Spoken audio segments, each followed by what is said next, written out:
here somewhere. Aha! Found her!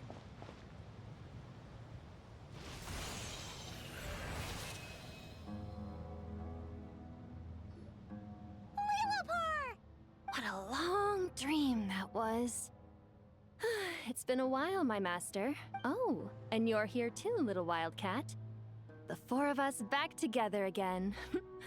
Imagine that. In truth, it was at first. I was none too pleased when those miscreants barged in. But it did give me the chance to reunite with you, dear master, so I shall overlook their folly.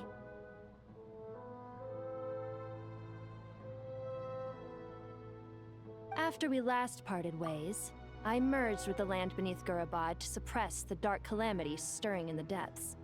It rekindled the flame of vengeance within the Jinn, depriving Gurabad of any hope of peace.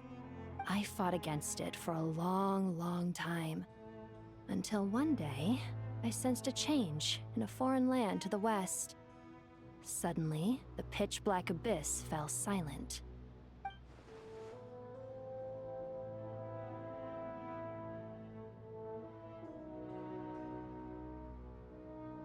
Once satisfied that that dark power could no longer bewitch the Jinn, I too fell into a deep slumber, from which I have only now awoken. Why have you returned to Gurabad, my master? And why is my sand-swept homeland in disarray once more? Well, basically, Sumeru is in danger and a lot of our friends are affected. Some bad guys messed around with Irminsul and now they've released the Jinn in here. We managed to chase off the culprits, but we have no idea how to seal this place back up and stop the sandstorms. Child's play. I shall quell the Jinn and scatter the storms. Thank you, Lillipar. No need to thank me, my master. I have granted many wishes in my time, and this was the most trivial of them all.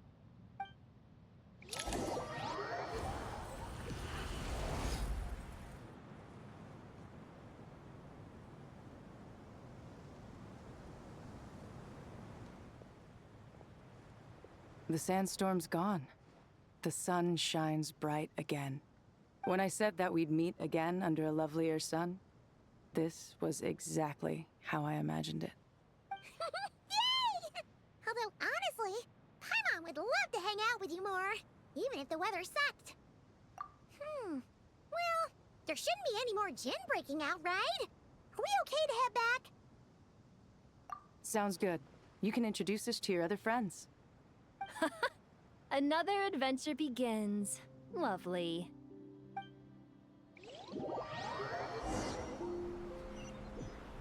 The storms have stopped! We should be able to get to the Temple of Silence without any problems now. Time to regroup!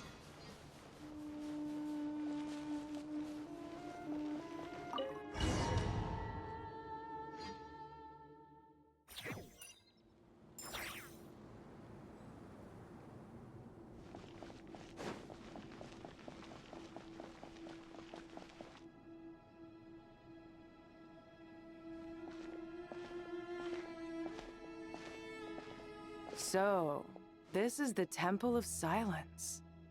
I've heard the Nagarjanites mention it in passing, but I never imagined it would be this big. It's colossal. I thought the temple moved to the rainforest ages ago. When did they scamper back into the desert? I don't know. This plan sounds a little too risky for my liking. Even in King Deshret's day, this was experimental technology. We have no idea what could happen if we activate it. Well, unless you know of another viable alternative for the Akasha terminal, I'm afraid this is our only option. The plan is sound, and the risks are manageable.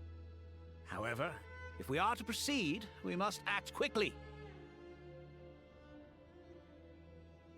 The scale of this project is enormous. Even with Kaveh, Faruzan, and every other scholar of mechanics working on it full-time, the proposed modifications won't happen overnight. You're back. Everything all right? And who are they? Friends of yours?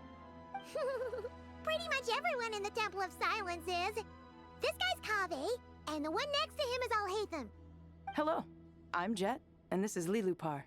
Oh, a famous name from the history books. Pleased to meet you. A friend of a friend is a friend of mine, as they say. Who's they? Huh? Do people not say that? Not in the desert. Friends you can trust, but friends of friends? Gotta keep an eye on them. Still, I do trust the Traveler's judgment. I'm sure you're good people. The sandstorms have calmed down. I take it the Gurabod problem is resolved? What did you find?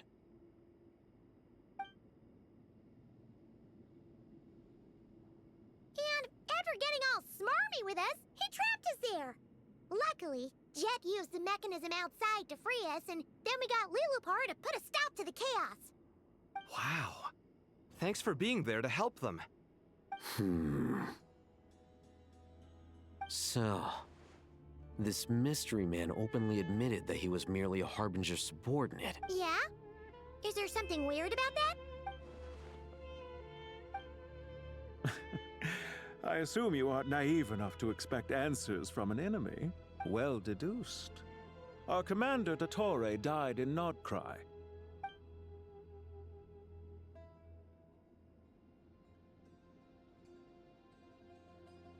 Are you wondering about his true identity? Or do you think there's a big conspiracy behind all this? I wouldn't go as far as to call it a conspiracy. Just the simple fact that having someone to shift the blame on tends to prove useful, should trouble come knocking later. The most important thing for now is to solve the immediate problem. Perhaps that man knew you wouldn't have the resources to investigate his background and so didn't put much effort into disguising himself. This is all getting a little cryptic for me. I'll let you guys talk while I take a walk with Lilupar. Jet? Aren't you with the Blazing Beasts?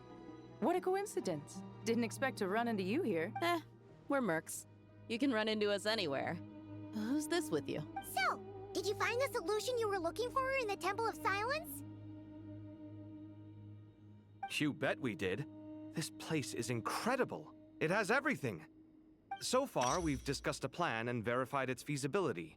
Building a new system from scratch is out of the question. So our only option is to modify the Akasha using certain resources we hope to find in the mausoleum of King Deshret. According to certain sources in the Temple of Silence, there is a core device in King Deshret's mausoleum known as Aru. Little is known about this device in academic circles, which suggests it was hidden quite effectively. If these sources prove correct, the energy contained within Aru may be sufficient to power our Akasha renovation plan. However, this raises difficult questions regarding technological integration. The sages are still debating it. Yeah, but I'm sure they'll reach a compromise once they've argued it out. The people of the rainforest are always cautious when it comes to desert technology. But times of crisis like this leave us with little choice. Wait, Paimon has a question. Is this the same Aru we've heard of before? It's sealed off, right? Some sort of prison where the Goat King, Ibis King, and Crocodile King are locked up. Well remembered. Yes, that's exactly right. According to our records, Aru was the most brilliant creation King Deshret ever conceived of. Built by divine and mortal artisans working together. It was a miraculous accomplishment, and it lies hidden deep within the king's mausoleum to this day. That being said, what Aru actually does and why it was built, those are deep secrets we are not privy to. Until recently, I wouldn't have been optimistic that the place even exists. The only reason I'm inclined to believe it now is because we heard it from the Ibis King Thoth himself at his temple. The tale of how the 3 retainers of Al-Akhmar were imprisoned in Aru. Paimon totally gets that. When Paimon first heard about it, she thought it sounded pretty unbelievable too. Do you guys still remember that? The Ibis King told us they were trapped in Aru and that they had to answer 3 questions to get out. I think I remember. What causes our rise and fall? What obliterates love and hate? And what determines truth and falsehood? Those were the 3 questions, right? Yeah. If only Nefer were here. She's dealt with the Ibis King before, so she might know more. Oh, Nefer's a friend we met in Nagcry. Not cry. Funny. She showed up here earlier. Huh? Yeah. Had another lady with her, too. Both said they knew you. They contacted the sages, claiming they might be able to offer some assistance. Really? They came here to help out? Yes, really. It was just before you got back. One of them said she's made Nodcry her home. If she's the person you were talking about, then... Looks like betting on Aru was the right choice. See? They're right over there. Nicole! Nefer! Why, hello! We're here to help.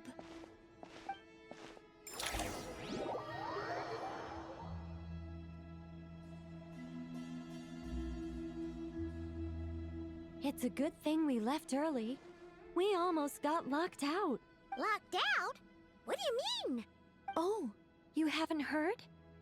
An invisible barrier has appeared around Sumeru's borders, cutting off all travel in and out. No one can leave and no one can enter. Sumeru has become a lonely island. Are the Fatui behind this too? Actually, no. This has nothing to do with them. I suspect it's a defense mechanism within Irminsul itself. Irminsul is the source of Tevat's ley lines, after all, and Sumeru is the nation closest to it.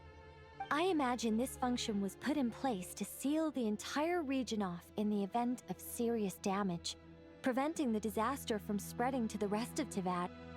It may have been implemented long ago. But doesn't that mean that the people here won't be able to escape to other nations if the anomaly keeps spreading?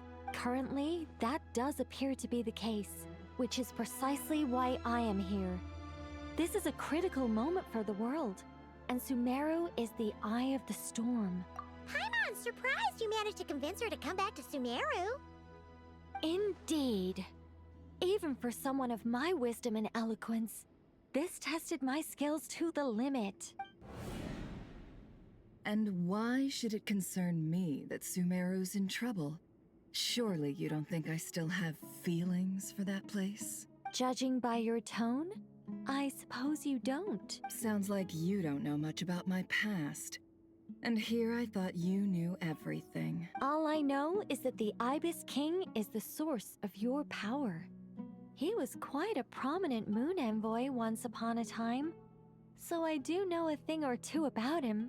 As for your past, I have ways to learn the full story if I wish to. But everyone has secrets they'd rather keep to themselves. Wouldn't you say? I'm glad you see it that way, Miss Nicole. I've chosen to call Nodcry home, which is why I did my part in its hour of need. That doesn't mean world savings become a habit with me. I have no particular desire to play hero in Sumeru, thank you. I understand.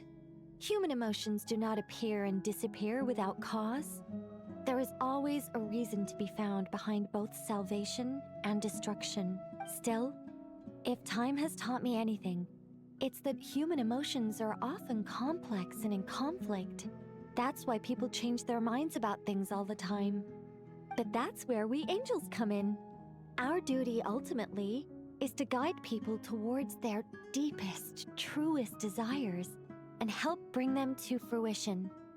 So I wish to hear about your past, because I do not believe you are motivated by hatred alone. And if we still arrive at different conclusions in the end, that's okay. I refuse. Wait, what? But I set the atmosphere and everything. Isn't this supposed to be the moment when we finally open up to one another? Is it? Maybe I'm not so good at reading the atmosphere. You're right, Nicole. There's more to me than just hatred.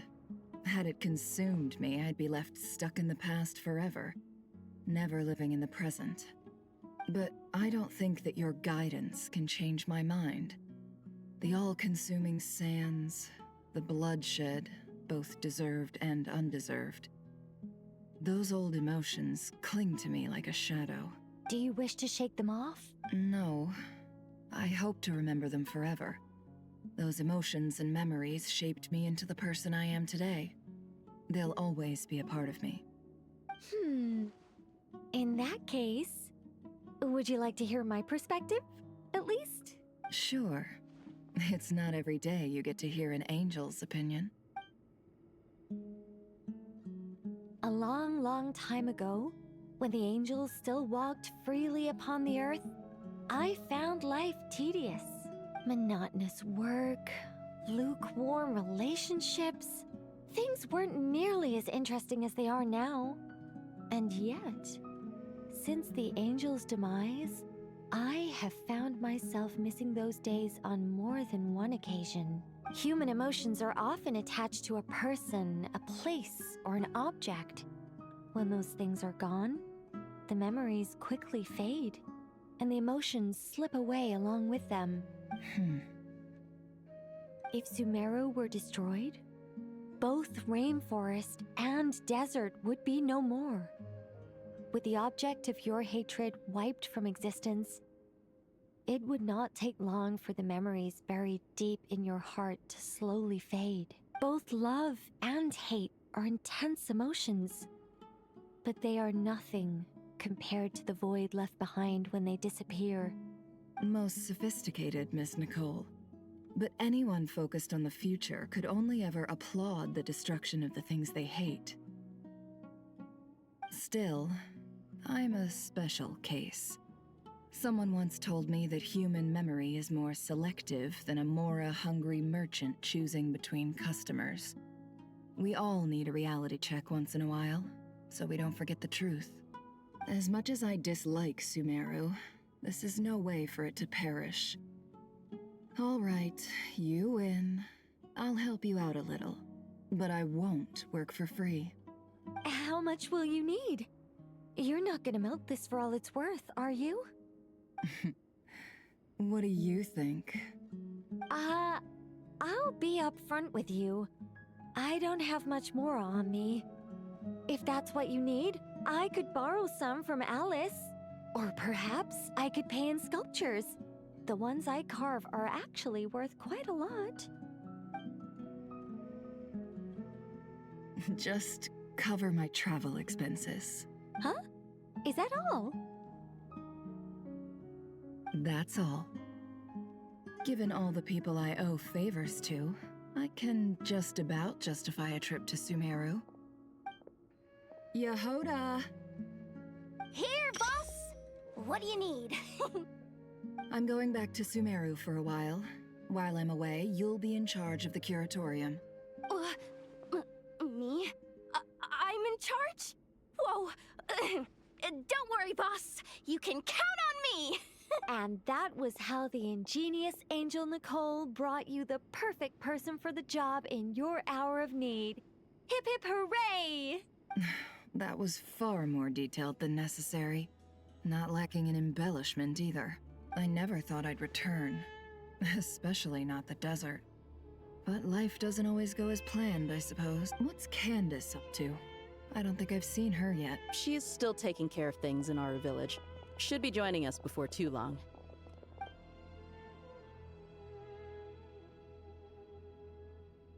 Oh, and sorry. Hope we're not interrupting anything. We have some good news, though. We're planning to go to the mausoleum of King Deshret to look for the legendary Aru, then use it to try and restore the Akasha system. According to records in the Temple of Silence, the mausoleum houses something called Aru's Chute, which can be used to establish connection with Aru. We still have some time before we leave, so there's no rush. By the way, who are these two new faces? Just call me Nefer. I'm based in Nodcry. Did I hear you mention Aru? Correct. Well, I happen to have a connection with one of the 3 retainers imprisoned inside, the Ibis King. I'm here to get things done, so if you don't mind, I think I should come with you. That sounds perfect. Miss Nefer, are you from the desert by any chance? Why do you ask? I don't know. There's a familiar air about you. Plus, you mentioned Candace. Sorry, I don't mean to pry. It was just a random thought. I'm Dia, an Eremite mercenary. My work usually keeps me out in the desert. I'm on good terms with Dory, and she's mentioned you all before. It's nice to finally put faces to the names. However, my associate here is probably less well acquainted with you. Why don't you all introduce yourselves? Actually, I'm a little better acquainted than you might think. Huh? Huh. Are my eyes playing tricks on me? It looked like you spoke without moving your mouth. Ventriloquism. I have heard tell of it before. What is it, Kale? It's you! You're the voice who's been speaking in my head, aren't you? You encouraged me to report my dreams to the Dendro Archon, and got me to recite that magic prayer. Mm-hmm. I have many titles, but let's go with the most pertinent one. I am Nicole Rain, an angel who has lived since ancient times. An angel? Sounds like a big deal, but, what exactly is an angel? Oh, Well, we're a rather long-living race of beings. Not gods, technically, but we can still tell you a lot of stories from ancient history. Yep! And she's also an amazing sculptor! You could say she's a real creative type. Well, ma'am, if both the Traveler and Paimon give you rave reviews, you must be pretty impressive. Oh, please don't call me ma'am. I find it so awkward when people get too formal with me. Just relax and be yourselves. No need to be nervous. Miss Nicole, if it's okay, could I ask you a few questions? Yes, you may. I can see your heart is filled with confusion, and you are desperate for answers. I also know which questions you want to ask me.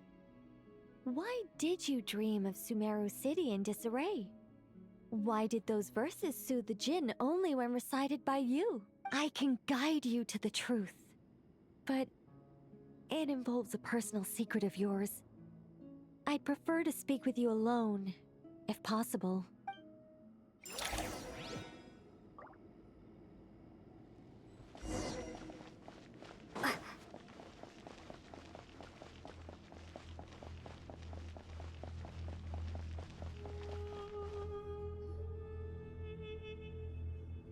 I thought we were going to speak alone. This is a lot more people than I was expecting. What's wrong with it? Even the doctors at Dar al-Shifa allow patients to be accompanied by family members. Well, if Kale doesn't mind her secret being revealed, I have no problem with it. Thanks for being so considerate, Miss Nicole. I don't know what secret you mean, but whatever it is, there's no need for me to hide it from my closest friends. Closest friends? It's so nice to hear that. All right. In that case, I'll get right to it. Kale, are you aware that there are god remains inside your body? I am. When I was young, I got sick with Elazar. Nothing could cure it. The Fatui convinced my mom and dad that they could help, and I was sent to an unfamiliar place. There were a lot of other kids just like me there. This creepy guy injected us with some strange medicine, which I heard contained god remains. I can still remember the pain like it was yesterday. But thanks to the friends who've stuck by me all this time, I've gradually been able to overcome those memories. Anyway, so you're saying that what happened to me has something to do with the god remains they injected me with? Yes. Those were the remains of Nabu Malikata, the goddess of flowers. What? Huh. Fascinating. You don't seem surprised like the rest of us. Why? The possibility crossed my mind when Kale recited the Goddess of Flowers song and calmed the Jinn. You made Paimon jump! What are you doing here, Lilupar? I was merely passing through when I heard the name of the Goddess of Flowers. Be assured that I share your surprise. You, with the hat. Are you certain? I sense no trace of the Lord of Flowers within her.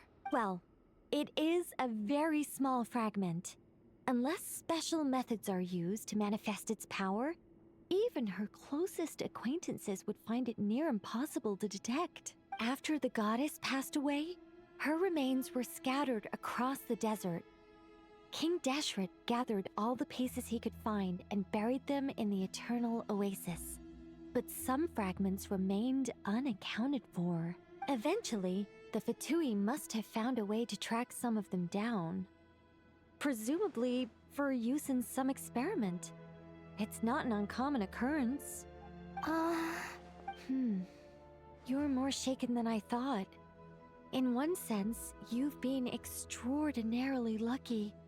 So many people who yearn for this kind of power never attain it, yet you have coexisted with her all this time without even realizing it. I don't know what to say. I'm glad that I could help everyone with this power, really. But knowing that a fragment of the Goddess of Flowers is inside my body is... it's a strange feeling. Well, people value their autonomy very highly. Even a well-intentioned intruder can shake one's sense of self. I understand how you feel, Kali. But once you get used to it, you'll find it's nothing to be concerned about. Huh. I guess you, of all people, have a good reason to speak on this. 2 good reasons, in fact.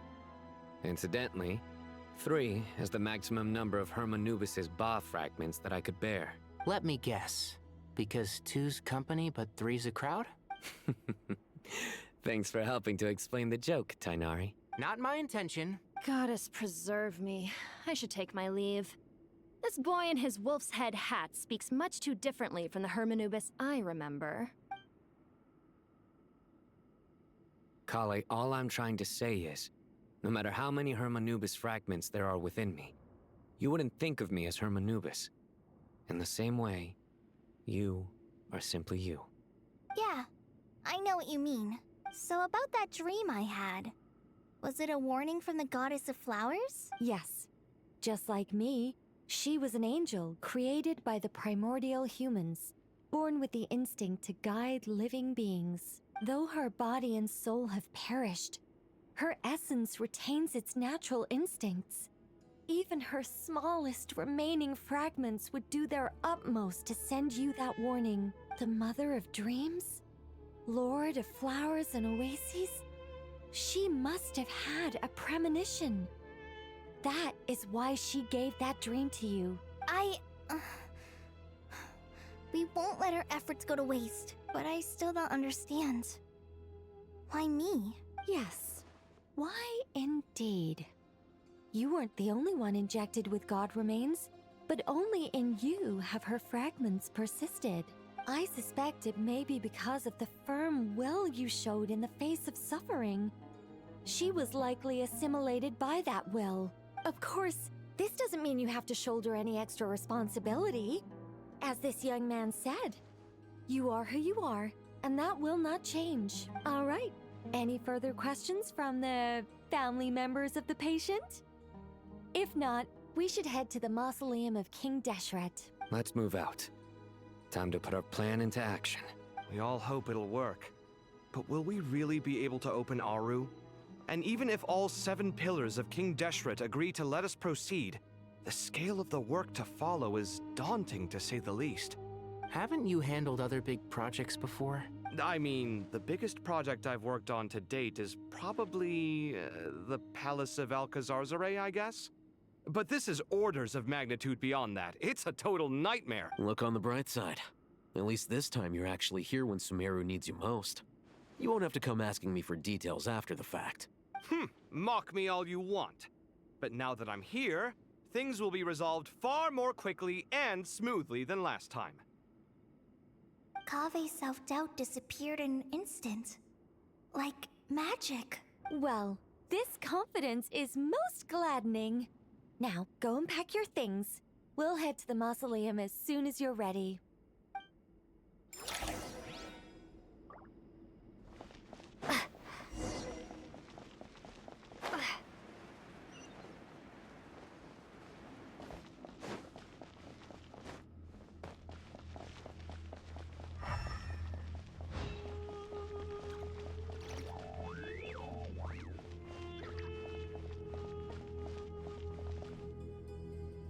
Oh, Miss Nicole.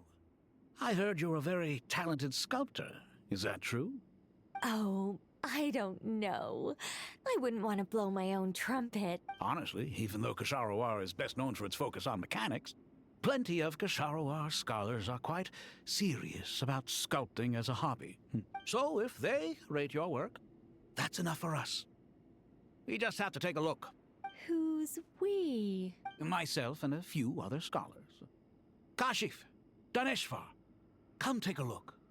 Oh, well, if you insist, I suppose there's no harm in showing you.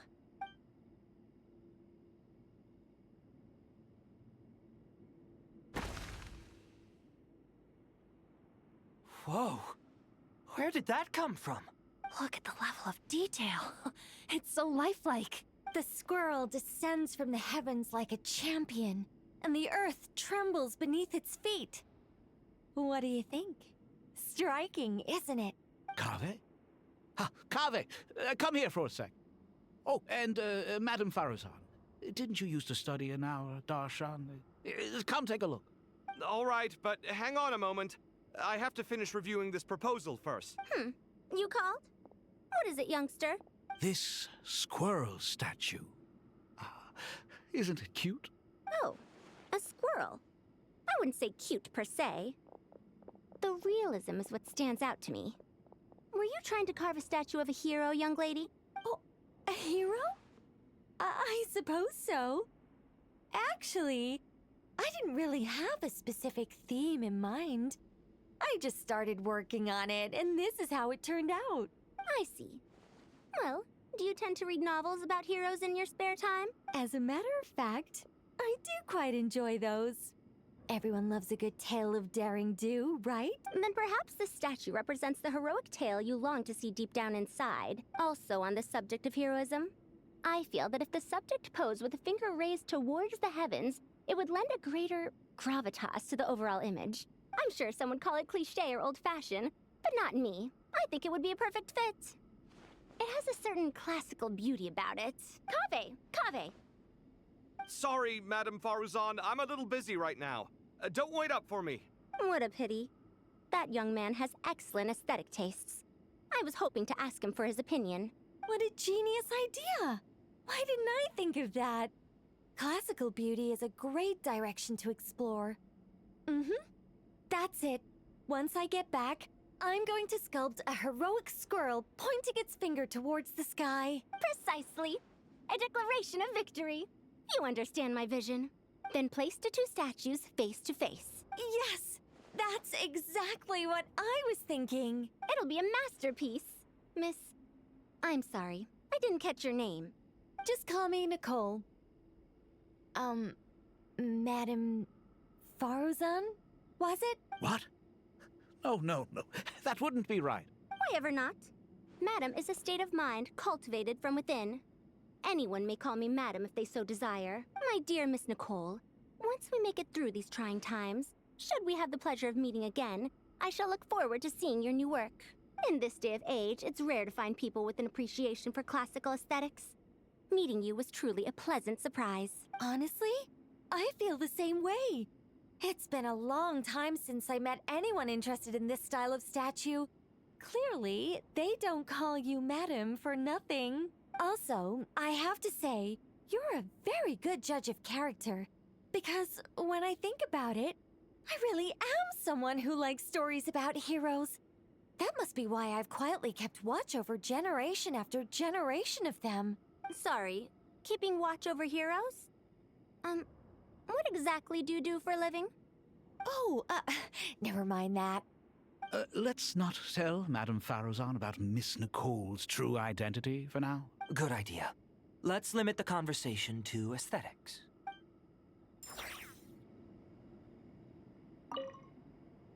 Let's not... Good idea.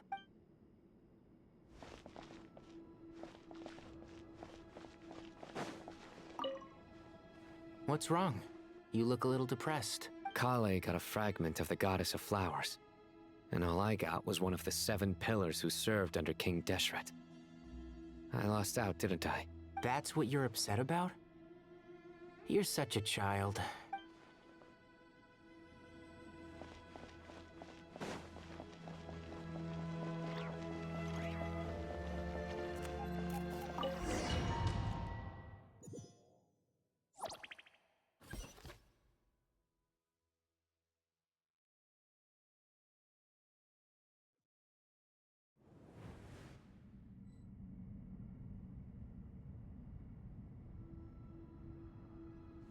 I hope everyone's ready. We'll be arriving at our destination very shortly.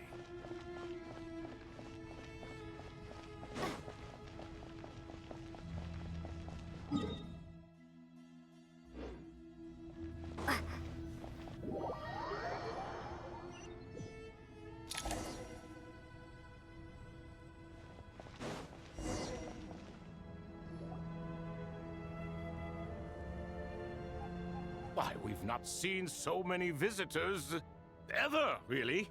What is this place now, a tourist attraction?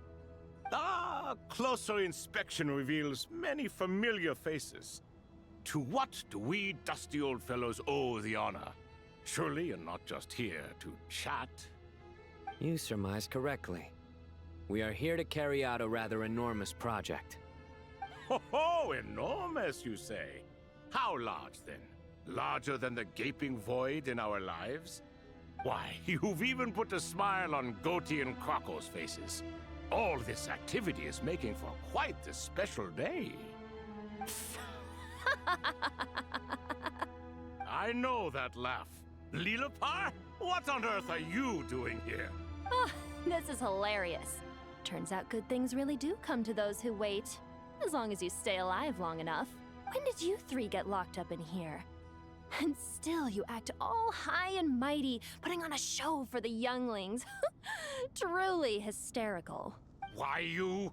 Yes, I know. No need to shout. You're right, Lilipar.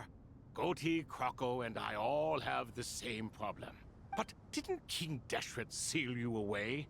How did you break free, and how did you get in here? Who knows? Perhaps you can ask my master one day, should you ever get the chance. Behold, the executioners of old.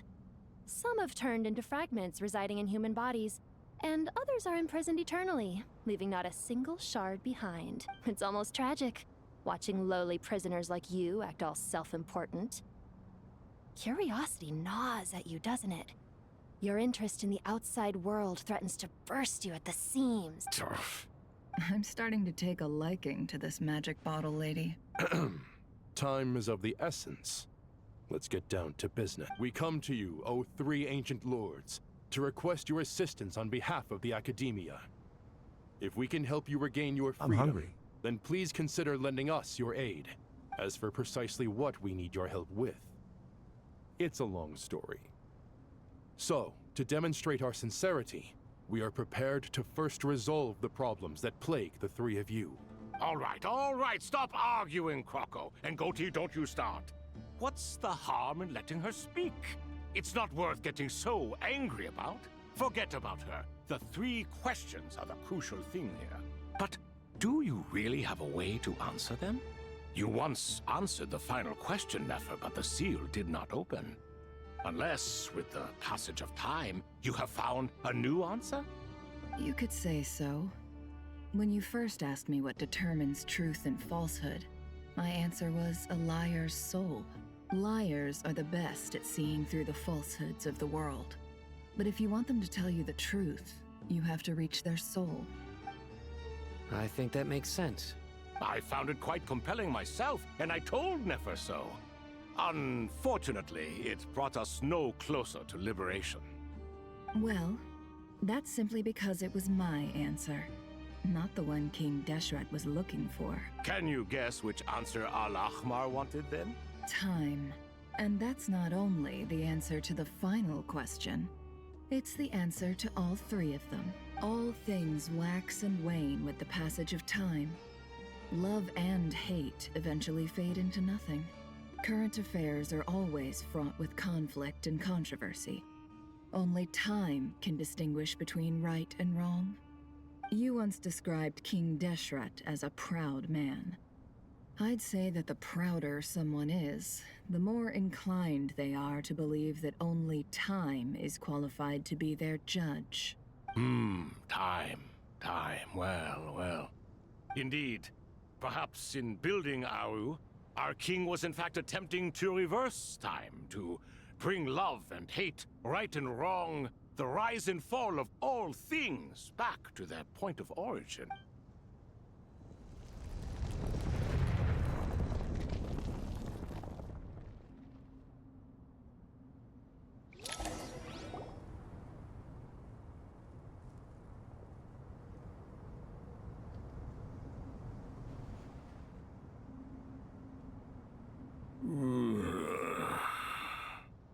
This is the most eventful day I have experienced in a long, long time. You have my sincere gratitude. Are those 3 of the 7 pillars? Turns out the statues were quite faithful to the source. You 3 seem to be in good spirits. Prison can help a person grow and learn to cherish what they have. Nevertheless, after everything you've done for me, I sincerely hope you never have to experience it for yourself. Hello, Nefer. It's good to see you, Thoth, the Ibis King. Nice. Definitely puts my mind at ease, seeing you two getting along so well. Should we maybe introduce ourselves, or... Sure. I'm Sethos, the current leader of the Temple of Silence. This is General Mahamatra Sino, and this is the former Spantamad sage, Cyrus. But I'm guessing none of that means a whole lot to you. Everything is equally new to us, in truth. We've been gone from this mortal world for longer than you can imagine. Let's hold off on the introductions for now. We can always ask Nefer about you later. It'll give me something to talk about with my chosen disciple. You're like a helpless parrot. Gods and people of yore are not necessarily welcome in today's world. Self-awareness is one of my finest qualities. I thought I ought to share its fruits with you two. Is that so? Well, I think we'll take it in stride, just as we did with the 3 questions. Let's not forget, it was my persistence that won you both your freedom. Fair point. I have to applaud your persistence. And I must praise you for your wisdom. Now, state your wishes, young ones. I'm sorry? Why, your tremendous accomplishments deserve a reward, do they not? You must let us do something for you in return. General Mahamatra, what do you think? I won't beat around the bush. Sumeru is facing a crisis the likes of which have never been seen before, and we need your help. Every calamity throughout the ages has been connected to us in one way or another. Whether we Did you know you can pet cause me? or consequence. Check out the pet cafe. Whatever is wrong with Irmin's soul, it severely affected the Dendro Archon. She fell into a coma and is currently receiving treatment from the Dendro Dragon. The Dendro Dragon? I'm sorry, the Dendro Dragon is helping to heal the Dendro Archon? Not a pep, surely. Not vicious, cruel, a pep who possesses no virtues aside from her basic instincts. Ah, good heavens. Oh, I shudder to think what could have caused Lesser Lord Kusanali to suffer such a plight. Still, why would the Dendro Dragon lend you her aid? She has always held nothing but contempt for the Archons. I suppose she and Kusanali must have some history. You can help us make history, too.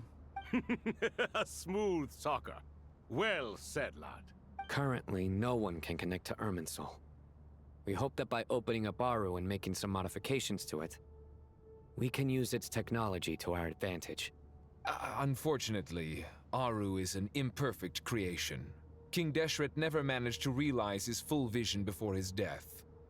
Much remains to be done if it is to be pitted against Irminsul itself. Besides, I hear your reasons, but to give Aru up over such would be...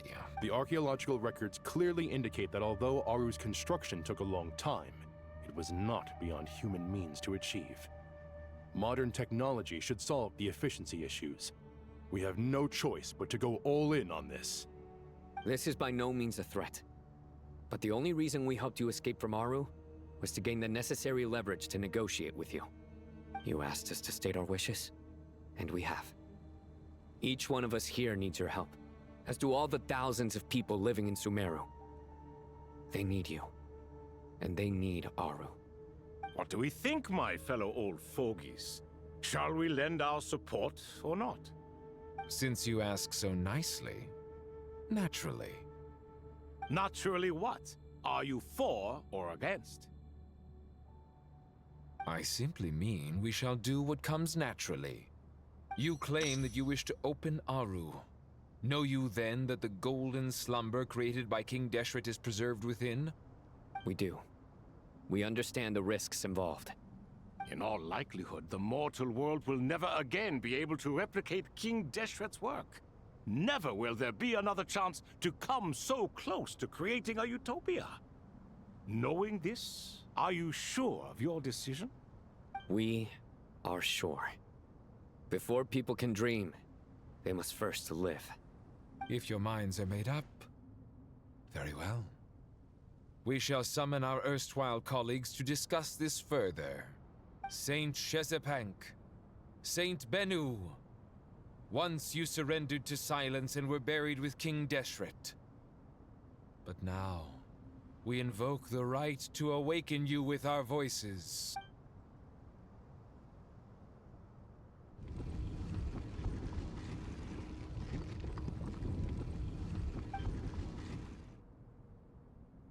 Saint Bennu, responding to your call. 3 kings detected. Initiating autonomous will.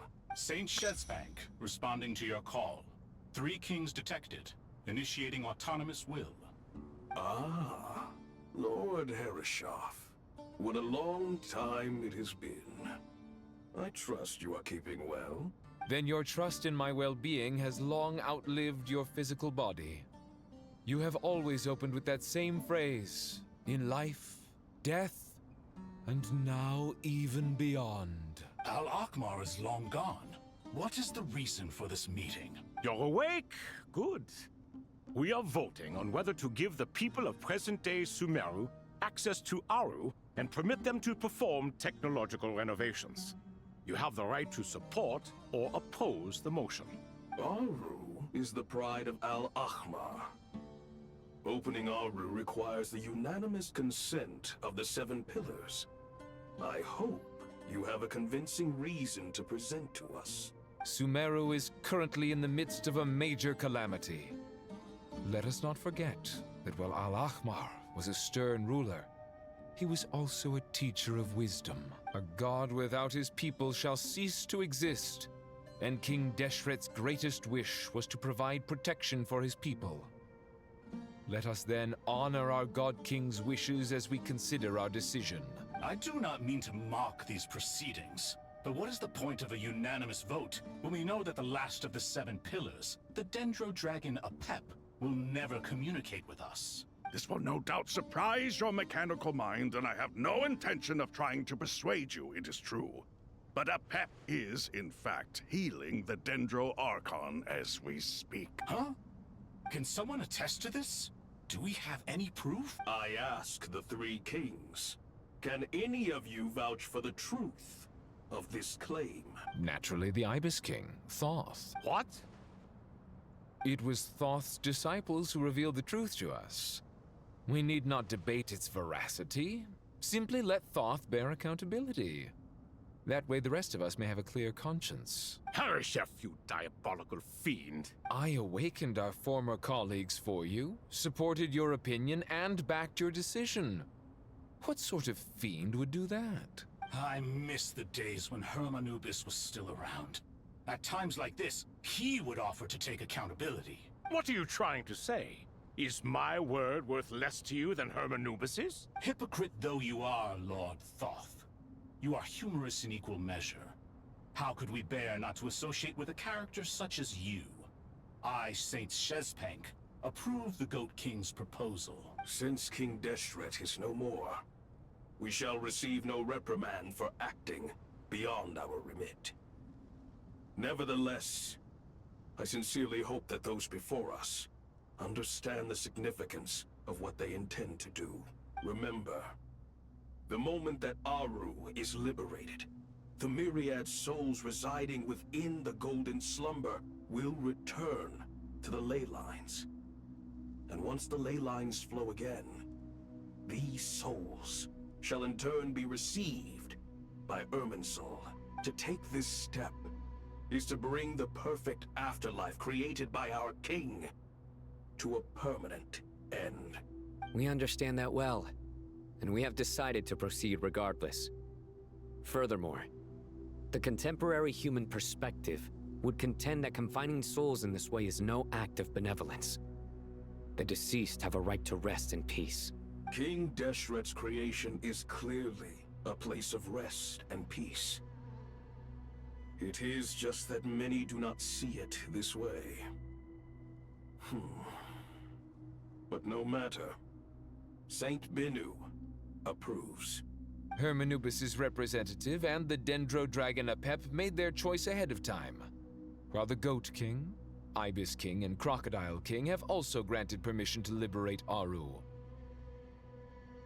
By the grace of His Majesty, guided by his wisdom and will, let the gates of Aru be reopened.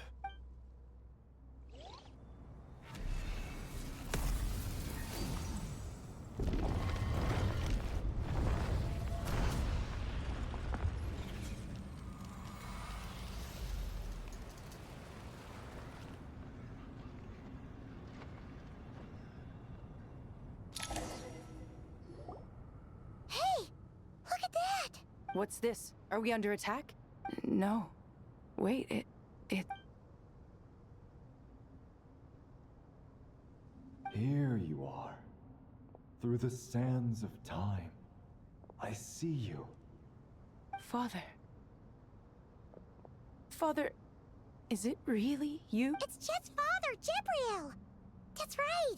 He entered the golden slumber, didn't he? I smell blood and sand on you. You've grown, strong as a wild beast, and without shedding a tear. You have to leave, don't you? Please, just answer me this. What should I do for you?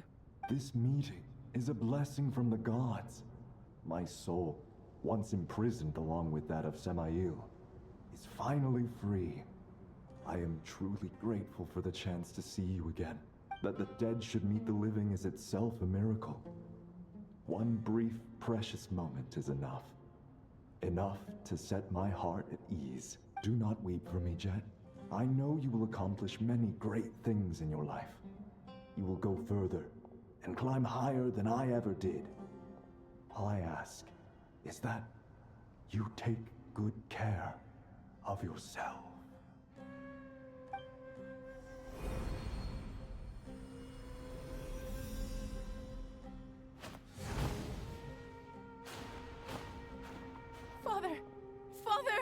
Father. Hey, Jet. Do you want something to eat? Maybe it'll help you feel better. I'm fine. Thanks, Paimon. It was just a little sudden. The chance to see my father again meant the world to me. He was trapped in the golden slumber for our sake. And now, after all this time, he can finally rest in peace. I'm glad. It's a huge relief. You've grown strong, Jet. More than enough to fend for yourself. Yeah. I'll leave the past in my memory where it belongs. My family, the good times and the bad. Goodbye, Father. Nice to meet you. I'm Huey.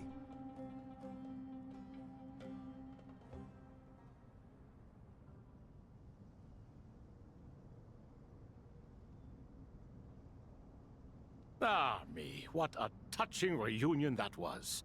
It seems we did a good deed today. We three retainers, once imprisoned for our iniquity, are surely the least qualified to judge whether this deed is good or bad.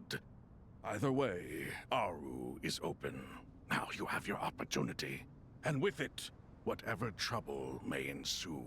Although Aru was created by a god, human craftsmanship was nevertheless required to build the gate that connects it to this world. Perhaps the relationship between gods and humanity follows a similar principle. As for your proposed renovations, we cannot determine which functions to keep or discard. Proceed as you see fit, but please entrust the task to your most accomplished scholars, or Benu will be most displeased. It matters not. The Ibis King shall be accountable if any problems arise. Ibis, you chose to take on disciples, and so it follows that you must accept the risks of associating with humans. If I'd known you'd be like this, I would have locked all of you away in Aru, never to leave again for all eternity. All of us? What does this have to do with me? Vilify me no further. Scholars, since you have liberated Aru, allow me to present you with a gift. Using Aru's power, we shall install a defense mechanism at our king's mausoleum. You must be guarded even against Irminsul itself. This shall afford you some convenience, unseen and unheard. From this moment forth, none may by sight or hearing perceive anything said or done within the mausoleum. Amazing. And all this is achieved just with the power of Aru? With technology from the heavens, the possibilities are endless. Just because King Deshret did not use it for this purpose does not mean that it cannot be done. So, marvel away. This is the reward you have earned. All right. Well, that resolves the issue of confidentiality. What about the technical side? Do we have the manpower? Why, yes. I've already contacted them. They'll be here soon.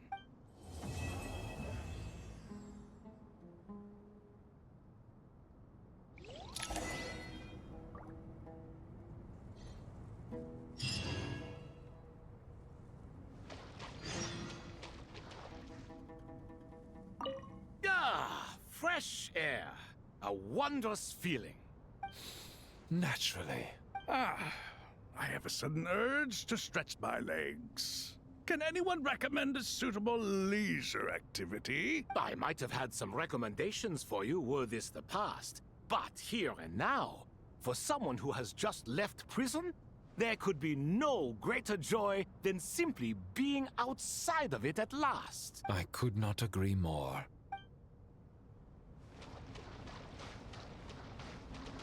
As I thought, the so-called 7 pillars of King Deshret are as underwhelming as ever. What do you mean? Not a fan of the boys' club? As men, as individuals, and even as gods, they are entirely undeserving of my attention. Al-Akhmar once commanded me to select a king from among the people. So naturally my eyes will open only for one who is worthy. Ugh. Can we talk about something else? It all sounds pretty complicated, and I haven't read that many storybooks. You think this is a mere story? Well, many would also say that the journey you shared with your father is not but a tale. My life, your life, they are nothing but stories. Little girl, it appears that you really have grown. In the past, you would have flown into a blind rage at my words, but now you are unperturbed. Oh, it's nothing. I just feel like you're right. Getting all pissed at someone for telling the truth is pointless. It only makes me look petty. This alone is proof enough of your growth. You're doing well, my dear girl. You're becoming ever stronger. Strong enough to defend the people and things you hold dear. You think so? I hope you're right.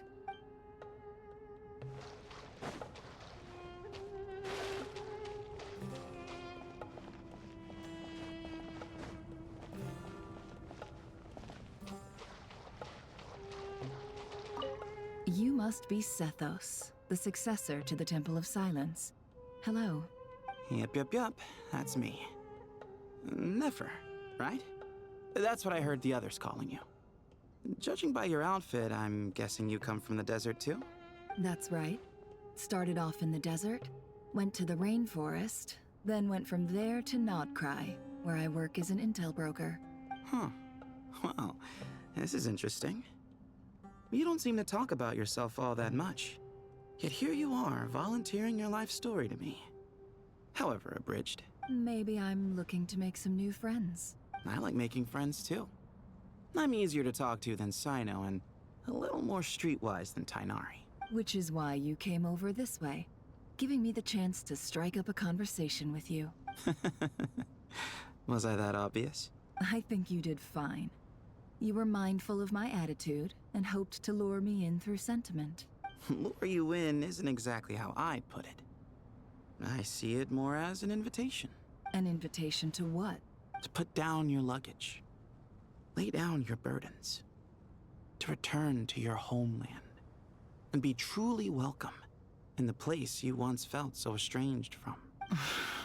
You're a more interesting heir to Bamun than I was expecting. Since you're familiar with my grandfather, I'll assume you're aware of our situation.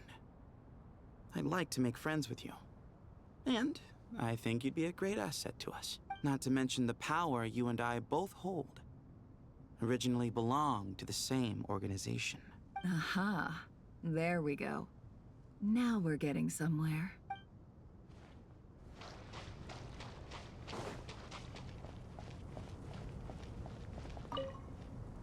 Do you hear that? Sounds like your teacher is scolding mine. Huh. Classic. Did you see her? She's a former Vahumana student who dropped out of the academia and went to Nodcry to work as an intel broker. There's more to her than meets the eye. How can you tell? Do the Matra have information on her? Some, but nothing telling. I'm basing it on the fact that she seems to be an expert liar. She can fool many with her words. A sixth sense for liars after investigating so many of them, I take it? Yep. What about you? What do you make of her? A little earlier, in the corner, I noticed she gave some supplies to Jet and had her deliver them to the main group. She's meticulous and highly observant. Besides, what was it you said? Making it to the top is no easy feat in any profession. Anyone who's at the top of their game has to have some sort of edge over others. It's true, but she's not the only one at the top of her game. I also am, and so are you. Sure, but what's to guarantee she won't overhear us talking about her? Don't worry, I have my methods. Sethos is distracting her. Ah, I see.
You must be the ones tasked by the Academia with renovating Aru? That's right. Good afternoon. I'm Kaveh, and these two are Termezi and Naisaburi. Hey, I'll hate them. Come and introduce yourself. We've met before. This is Thoth, the Ibis King, and everyone knows these two. Afternoon, gentlemen. I've only ever seen these two in murals. Ah, the paintings in the temple. They show us chatting, playing cards, playing chess. Precisely the activities we most enjoy, funnily enough. No, only you enjoy playing chess. We were just humoring you. I wouldn't go that far. Back to the matter at hand. A preliminary assessment by the Academia indicates that this project requires expertise in various disciplines, including the deciphering of ancient texts, mechanical engineering, the restoration of ancient ruins, and elemental theory. The most capable minds in their respective fields are here before you. If there are no objections, we'd like to begin our work. The artisans who built Aru for Al-Ahmar gave their very lives to create this splendid work. Follow their example by giving your utmost devotion to this project. I didn't know that. We'll do our best, of course, but we certainly won't be sacrificing our lives. Such brazen words. Humans these days are a far cry from their ancestors. What little respect you show for King Deshret. No, that's not what he meant. please don't mind him. He shares your sentiments, just not your, penchant for hyperbole. Assuming that's what you were going for? I just think it's important to manage expectations. Forgive my lack of courtesy, but we simply can't sacrifice our lives to the gods on completion of the project like people in the legends of old. Here's a first draft of the project proposal for your perusal. Please let us know if you have any requests. Normally, I'd have made it look a lot more visually appealing, but we were really pressed for time on this occasion. I hope you'll forgive me if it's a little rough around the edges. Naturally, naturally. If my fellow ministers deem this meager display of respect sufficient, I suppose I can consider agreeing to their proposal. Why are you so preoccupied with the ostentatious displays of respect to Al-Ahmar? We should be trying to make things easy for them. You never know. We might have to rely on these young people to look after us in our old age. Exactly. This is Aru's mainframe. Be reminded to use it with great caution. We certainly will. Thank you for your assistance. You may attempt to lay out punishment should you so desire, though I'm afraid it would be futile. You and I both know that certain components of Aru can only be operated by humans. King Deshret always believed in humanity. Still, the reason that Aru's modules are designed that way is not so much because he trusted them, but more because he was wary of you. Is that true? No wonder human artisans helped to build Aru then. He actually required human assistance to create his greatest work. Naturally. Have you noticed that the Goat King keeps giving superficial responses? It's like he's just going through the motions and leaving the real debate to his colleagues. He understands the art of perfunctory speech. That's what earned him his position as the Minister of Ministers. It seems the rumors about King Deshret being a poor judge of character are baseless after all. Excuse me for being blunt, but it sounds suspiciously like you're putting yourself on a pedestal and mocking me. You're mistaken. And while there's nothing strictly wrong with making every conversation about yourself, it's not exactly a positive tendency either. You? Whatever. I knew it'd be like this working with you. All right, let me past. I need to look at this console. It's your job to activate it after all. Let's begin. Everyone, please proceed with the external checks and preparations as per the procedures outlined in the engineering plan.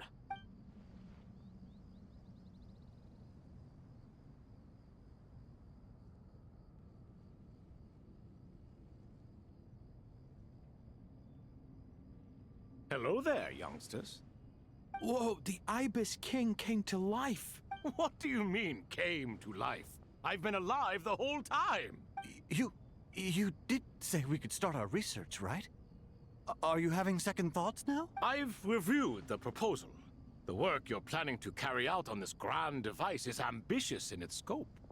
You have ample confidence in your abilities, I take it?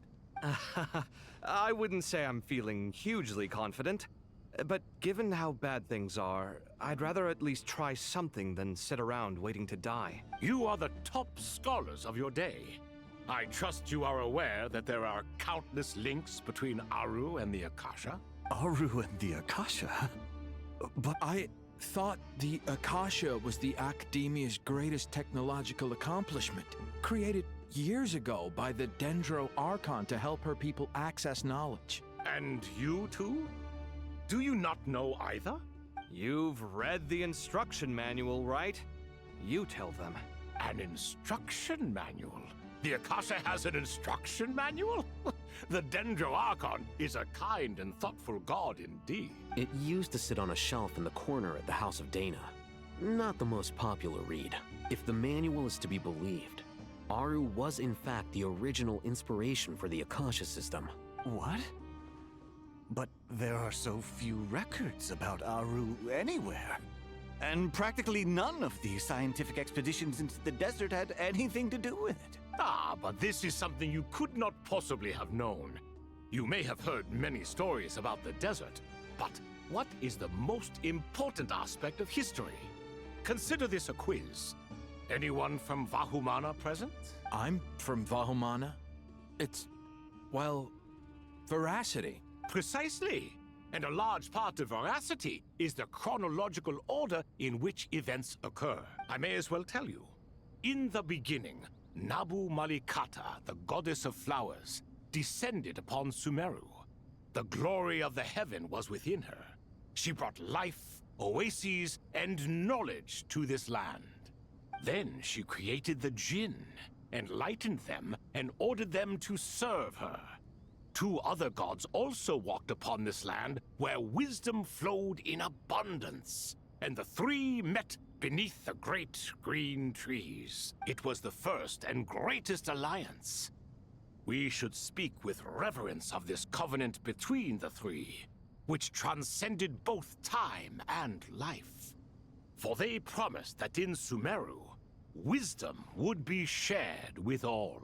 All the great changes in Sumeru's history began with the goddess of flowers.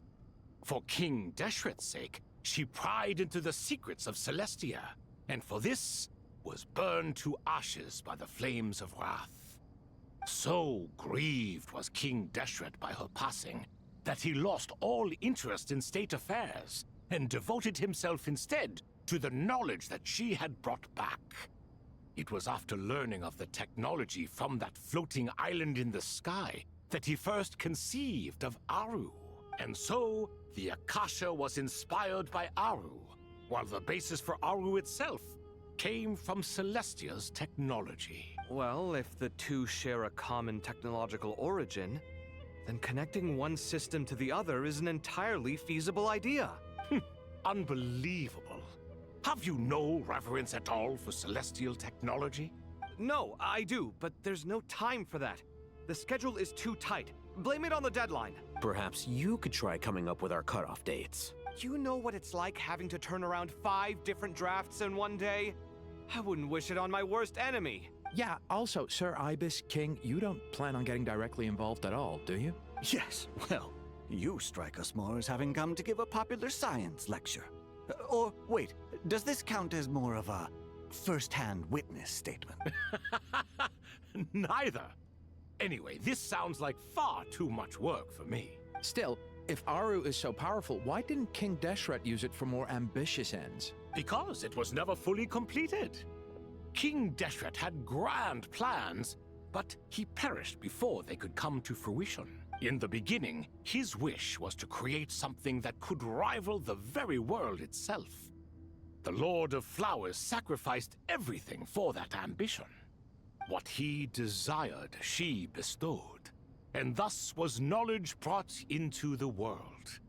Her courage and sacrifice had to be honored with the most splendid of monuments, or King Deshret would surely have deemed it a grave injustice. And that monument, built from knowledge and technology, etched with a sacrificial and courageous love, even in its unfinished form, it deserves to be treasured.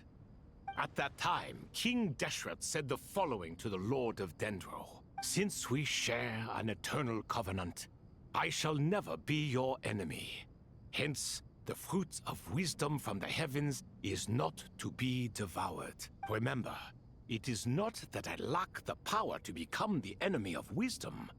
Yet you and she have taught me much and shown me kindness. For this, I cherish you both. In the end, Aru was only used to store a portion of the souls. It was but a primitive form of the masterwork the king had envisaged. His final hope for Aru was to return to the past, when she yet lived. So the point you're making is, King Deshret was both powerful and ambitious, and he only ceased his imperious ways out of affection for the goddess of flowers and the Dendro Archon. You could see this as an act of mercy, but you could also see it as the sentiments that lay between these 3 gods placing constraints on him. This was, after all, the foundation of the alliance between them. This explains why Aru was both a prison and a monument, and why the answer to the 3 questions was time. You have to be careful who you get involved with, or you invite all manner of misfortune. This is as true for gods as it is for humans. Love is the same. It is both a prison and a monument. All right, let us pause the story here for now. Seeing as you've been so diligent, I'll offer a little help. Who's in charge again? Is it you two? Ah, yes, me and him. Now then, close your eyes. Wisdom hides in the space between the tangible and the intangible. It is to convey the incommunicable through the simplest of mediums. By the power of King Deshret, I shall grant you a glimpse into the unseen secrets that lie at the threshold of existence.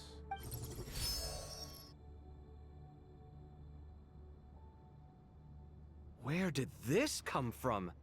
Is it a new mechanism? It looks more like some form of externalized information. You've rendered it visible? Just as the Akasha allows you to access a greater range of knowledge, the power of our king permits one to perceive ingenuities that do not belong to this world. This is no ordinary mechanism. It reflects the internal structure of Aru. Whether you choose to increase or decrease, keep or discard. Come, use these to achieve the outcome you desire. Looks mechanical to me. Better let me handle it, just in case. But wait, how do I get up there? Turn around. So that's where the elevator is!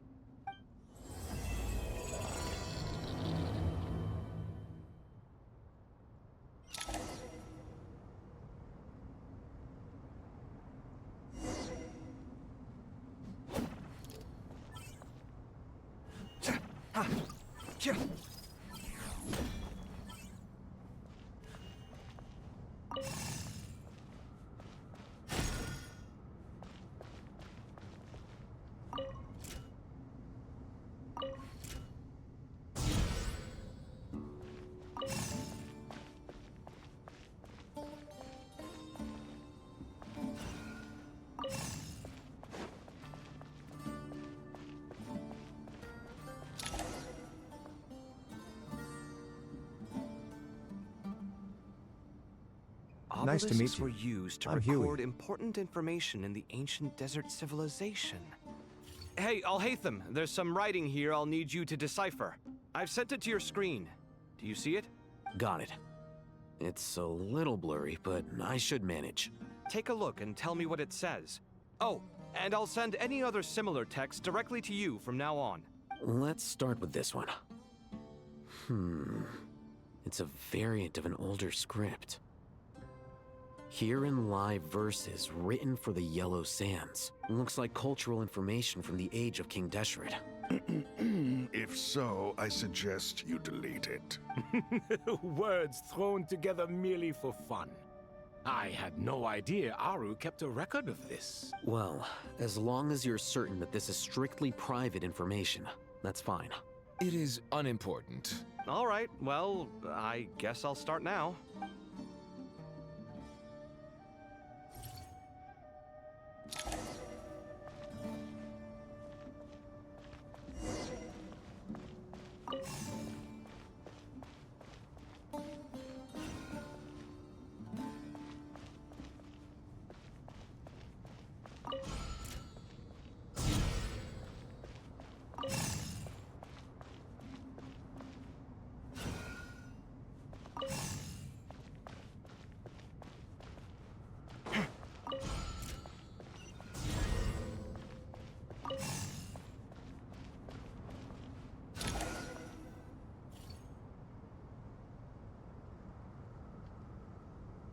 Found some more. Sending them over to you. These are all reports about the Gurabad conflict. Can we delete them? I'd say so. Most of this information has already been archived anyway. What if there are details in there that Vahumana missed? What are we supposed to do if they come after us in the future? They'll just have to live with it. If we don't resolve these issues now, there won't even be an academia in the future, let alone a Vahumana Darshan. Yeah, you're right. Okay, done. There's some other similar monuments nearby. I'll check them out.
Another monument. Hold on. You're still reading it? How long is it? It records the development and governance of the Oasis civilization. Most of it concerns the Jinn, but it also contains records left by the artisans who built Aru. Is it important? Some of it. There was no way for me to read the whole thing in its entirety, so I had to rely on my intuition to pick the parts worth keeping. What about the artisans' records? What do they mention? They're speculations, mostly. For instance, they were wondering how to protect themselves if King Deshret decided to silence them after the construction of Aru was complete. Sounds like pure mythology to me. Surely that kind of thing didn't really happen. The records do emphasize that this was merely their conjecture based on various myths. Still, the artisans did leave details of their plans to survive, including blueprints for their escape route. Even that got recorded?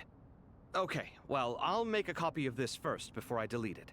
Is that truly necessary? You won't be needing those. No, the blueprints are important. I want to keep them as a memento.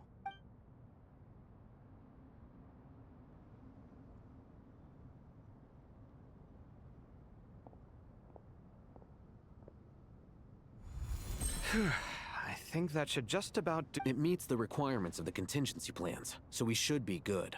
I gotta say, it's the strangest feeling. This cross between reality and the intangible. It's like drifting between life and death. Or in and out of a dream. Using my own hands to manipulate illusions that are forever out of reach. Chasing dreams in the most literal sense. Definitely a novel experience. What happens if my spirit just floats away? That won't happen. Anyway, I wouldn't celebrate just yet if I were you. There's likely to be a phase 2 of this project. All right. I'd better keep my wits about me then.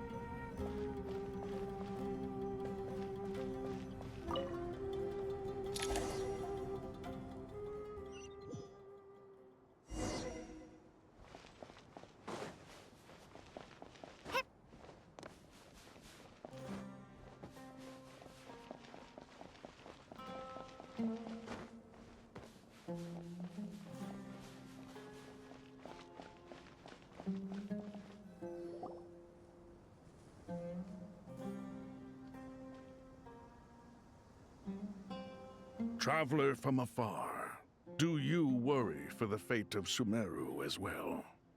Whoa! It's Sobek the Crocodile King!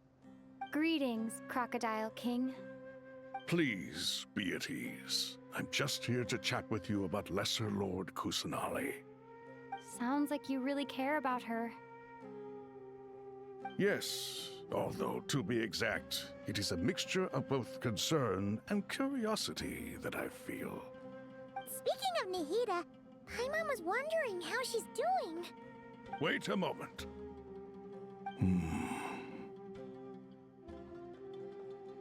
What is it? I tried calling out to Apep, but there was no response. This can only mean that she is focusing all her energy on taking care of Lesser Lord Kusanali. All the gods who served King Deshret seemed super surprised to hear that Apep agreed to help Nihida. Guessing she made a bad impression on you or something. Are you aware of the history between her and our king? Then you are learned indeed. I'm glad to know that Sumeru has the support of someone like you. At the end of his life, King Deshret tricked the Dendro Dragon into swallowing him whole, leaving her to bear the torment of his sins. The Dendro Dragon despised King Deshret, yet he outwitted her. Rather than bringing disaster to the land, he chose to deceive her and thereby ensure his annihilation. An act that surely displays his love for humanity. The Dendro Dragon stands for the glory of a bygone era. She hated Al-Ahmar and what he represented. All the gods, all the power they wielded. And so, her willingness to help the Dendro Archon through this crisis comes as a great surprise indeed. Nice it to makes meet you. one wonder I'm Huey. whether, perhaps, the Dendro Archon assisted her in the past. Yep, Nahida did her a huge favor. So Lesser Lord Kusanali put an end to the Dendro Dragon's many long years of torment. As much as she loathes the Seven, Apep knows kindness when she sees it. No wonder she was willing to make an exception. Yeah, that's the sense we got from dealing with her, too. She is not incapable of coexisting with other living things. Rather, she actively chooses to avoid coexistence. And this despite the fact that she symbolizes life itself. How ironic. All of this being said, I wouldn't expect too much from her if I were you. Nothing will change her hatred towards humanity and gods. We'll keep that in mind. Anyway, how much longer do you think Nahida needs to stay with the Pep? For all we know, the Fatui might still be in the desert. Just to be on the safe side, why don't we grab anyone who isn't busy right now and go look for her? I'm alright, Paimon. Huh? Was that Nahida's voice? It seems the treatment was effective. Since when do my deeds require your evaluation? Here will do just fine. I had no intention of taking you any further. One ought not expect greater generosity than they have earned. You always hide your kindness away like an oasis within a sandstorm. Only those who make it through the swirling winds can know just how beautiful that oasis is, and how much hope it brings. You dare appraise my being? No, I'm expressing my gratitude. I want to thank you for sharing your precious life force with me. Awake already? You are more resilient than I thought. Pep. I feel much better. Thank you. Gods and their gratitude mean little to me. I would rather you give me your assurance that the situation with Irminsul and Sumeru's ley lines will be competently managed. If I suffer any ill effects from the ley lines, you, as the god of this land, will be held responsible. And you would not enjoy being held to account by me. I understand what you require, but I would assume this task even if you did not demand it. Sumeru is my responsibility. I must resume my duties as soon as possible. A farcical notion. God of Sumeru, I hope you realize how unextraordinary your strength is. And yet, maybe it is precisely what defines me. A god of wisdom is not meant to rule by force. Then hold steady. We go forth. Well, I'll be. Is that a pep? Do my eyes deceive me? Of all places, the Dendro Dragon has decided to visit the mausoleum of King Deshret? I see that after all this time, El Ahmar's menagerie of ministers remain as vile as ever. It's a pleasure, Dendro Dragon. Had you arrived but a little sooner, you might have attended a meeting of the Seven Pillars. What a nauseating thought. You are not the first insects I have had the displeasure of dealing with today. A swarm of them tugged on my tail on my way over. Goodness knows what hovels they crawled from. Why do all the creatures of this world remain so lowly after all this time? What did you do with them? I cast them away. What would you have me do? Keep them as trinkets? Boer, this is where we shall part ways. To be clear, I do not wish to see you or anyone else here ever again, unless absolutely necessary. Then I wish you peace as you return to your dwelling place. It matters not to me. Simply refrain from bothering me again. A force to be reckoned with.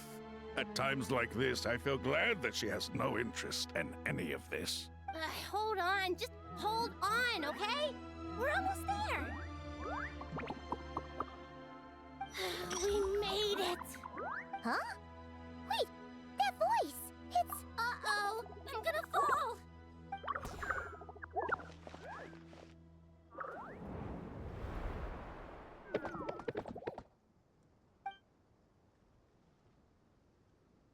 Well, that's a relief. A pair of safe hands indeed. The Dendro Archon's familiars.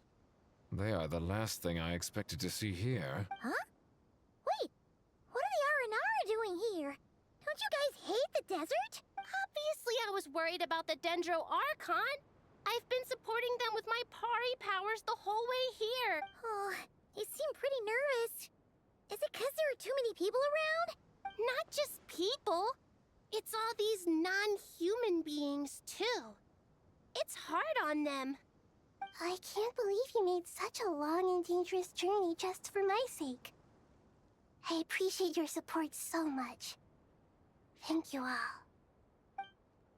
I'll have to ask everyone to wait while I help our new arrival settle in. Once I'm done, I'll gather everyone to discuss our next steps. Traveler, Paimon, shall we find a place for our friends to stay?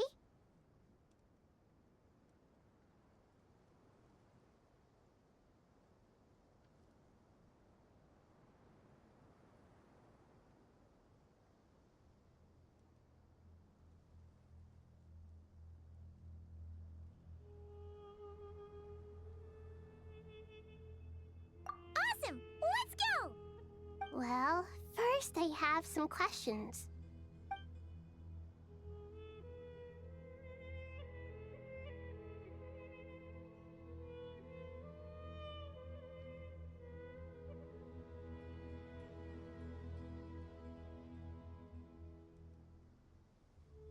Okay, I think that covers everything. Thank you. We can get going now.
Hello, everyone. It's only us. It must be very tough for you coming all the way out here, especially since you don't like the Veluca. Is everyone back in Vanarana doing well?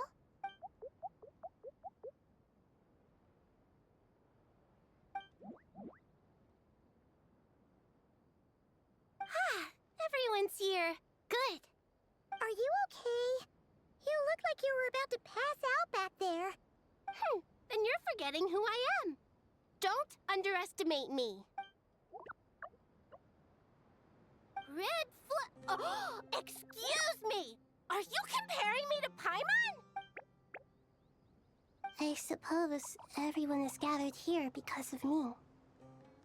As we can see, the situation is critical, and everyone is very busy with their various tasks, so...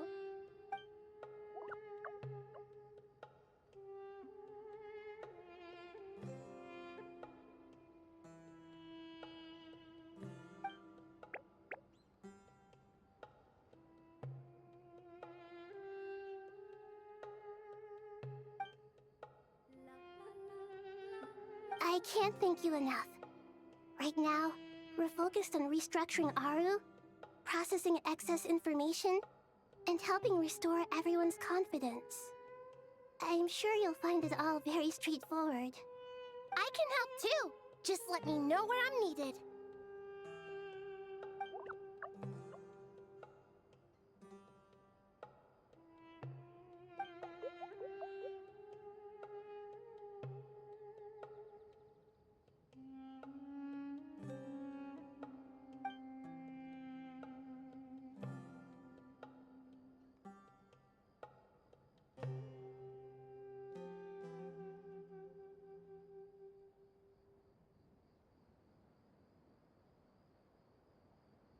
Up to no good.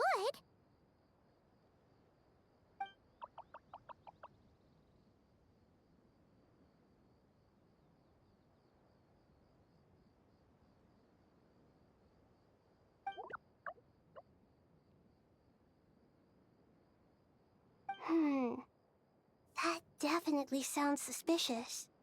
Traveler, Paimon, I have other work to attend to here that needs to take priority.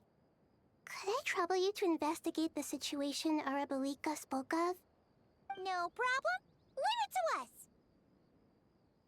Thank you. I'm counting on you.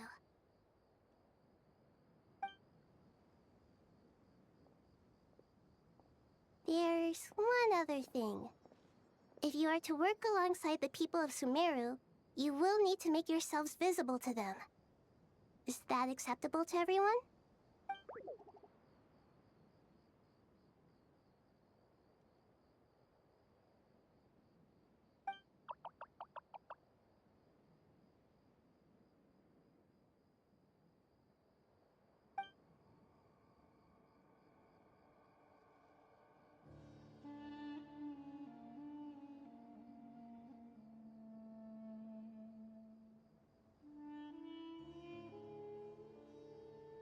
There's nothing to fear. No one here will hurt you. But if you do feel afraid, don't worry. Just call my name and I'll be there. Very well. Now, I shall bestow a small blessing upon you all. Whenever people see you and interact with you, from the moment their gaze meets yours, they will experience the most beautiful of dreams.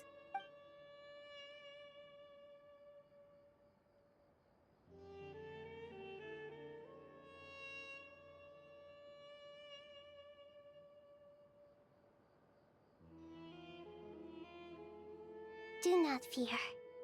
We will face it together. This too shall pass.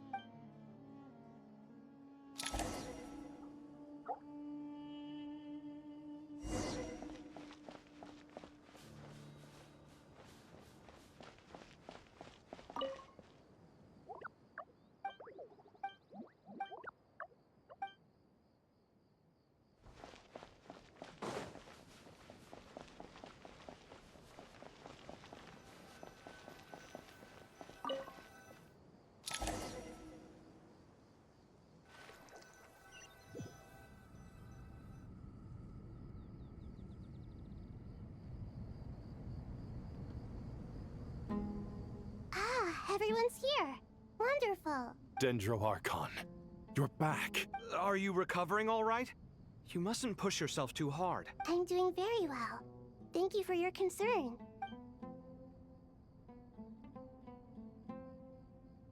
I see.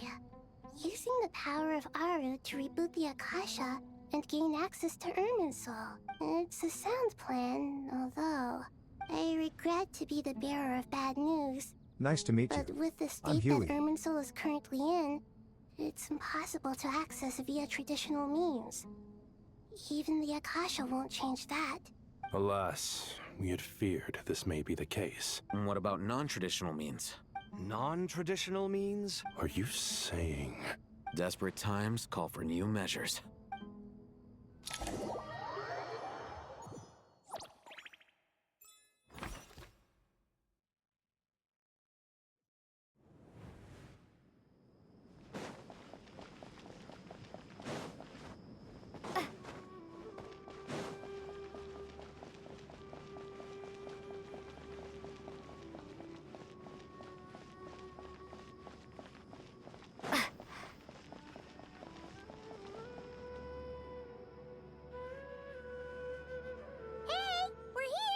Ah, it's you. Is there a situation?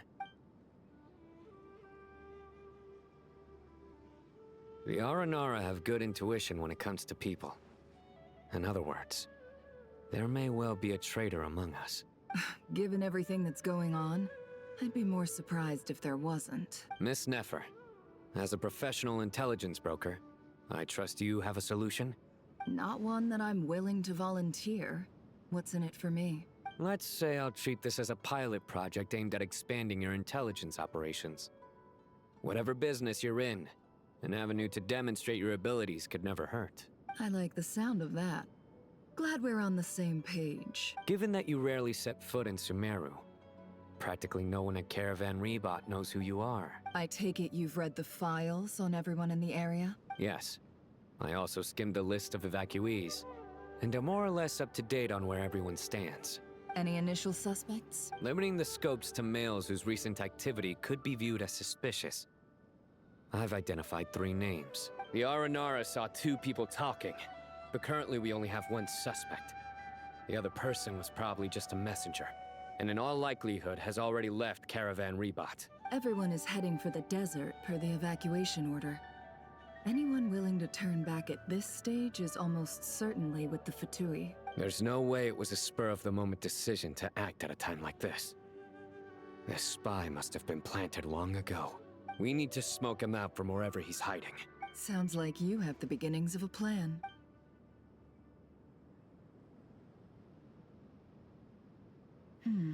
I see.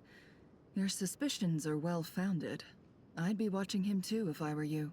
So far, we still lack solid evidence that he's been bribed. He hasn't made any recent purchases that would indicate he came into some cash. Then let's get closer to him to confirm before we make our move. I can handle it.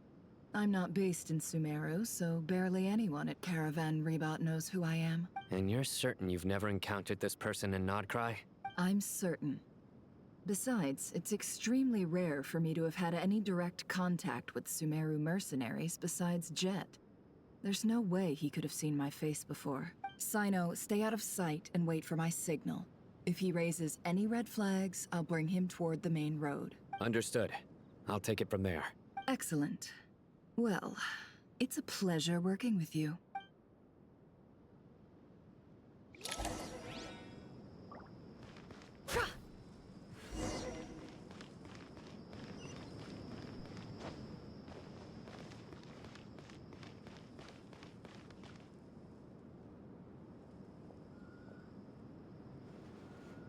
Darker skin, scars, frequents the desert and has ample combat experience. Nothing unusual about how he dresses or acts. What's that he's looking at? A coin. Interesting. Could that be how his contact paid him? Conveniently discreet for someone trying to hide any unexplained income. And yet it could be highly valuable. Sorry to bother you. Has everyone here already left? I don't suppose you happen to see a lady wearing a hat? Ma'am, what are you doing in Caravan Rebot all by yourself? The main group evacuated some time ago. Didn't you pass them on the road? My friend and I lost some of our cargo along the way. I didn't want to miss out on potential business, so I told her to go on ahead and meet the client while I retraced our steps. I didn't think it would be so late by the time I found it. And then there was a terrible sandstorm. I guess I must have taken a wrong turn, because I didn't see any large groups on my way here. Forgive me for asking, but just to be on the safe side, could you describe this friend of yours? Sure. She has blonde hair, and she was wearing a hat and a white dress. You'd definitely know if you'd seen her. Yes, I think that does ring a bell. Ah, my apologies. During this exceptional time, the Core of 30 are under orders to be extra cautious when dealing with unknown people, whoever they might be. I understand. Well, sir, is there anything else you need to know? If not, I'd better try and catch up with them. Hey, wait! They left a good while ago now. You'll never catch up with them on your own. Why don't I give you a ride? I'm here to collect the last few people anyway. We have plenty of carts, so one more won't be a problem. That would be amazing. Traveling with a group will be much safer. I'll have to pay you for your trouble. Hey, let's not worry about the money for now. Wait here a moment. Once I'm done packing up, I'll take you to join the rest of the group. All right, thanks. Let me know if you need a hand carrying anything. No need for that. I'm strong enough for both of us. Okay. Well, I wish there was some way I could repay you. Guess it's my lucky day, running into someone who knows what they're doing here. You might have just saved my life, you know? You're not wrong there.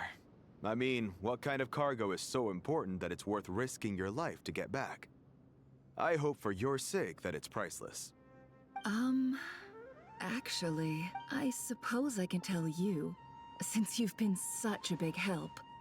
But be sure to keep it to yourself, or we could both be in big trouble. Oh, really? Sounds mysterious. We're in the antiques business. You understand? Some of our goods aren't acquired through the most legitimate means. We have to be very discreet when we're selling them. That's why I had to go looking for the missing cargo alone. Ah, no wonder. Well, ma'am, in that case, it turns out that maybe there is something you could do for me. I'm all ears. But to be clear, our commission isn't cheap. Think carefully before you ask. We don't want to ruin our relationship before we even hit the road. I'm sure that won't be a problem. My issue is, I have something that's a little difficult to sell on as well. Take a look at this.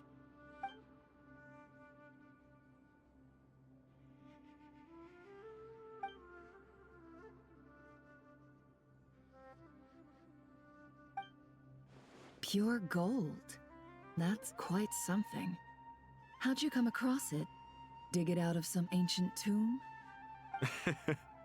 If you look hard enough, there are many treasures to be found in the mausoleum of King Deshret. It has no distinct Snezhnayan markings. That'll be why he's going with that story. And he clearly doesn't want to arouse suspicion, so he's on the lookout for an opportunity to make a quiet trade. Surely you have an existing business partner. Won't they take it off your hands? I hope I won't be attracting the wrath of my competitors by helping you sell this. The shop I used to work with is having cash flow issues at the moment after losing some money. I'm under enough pressure as it is without having to deal with them.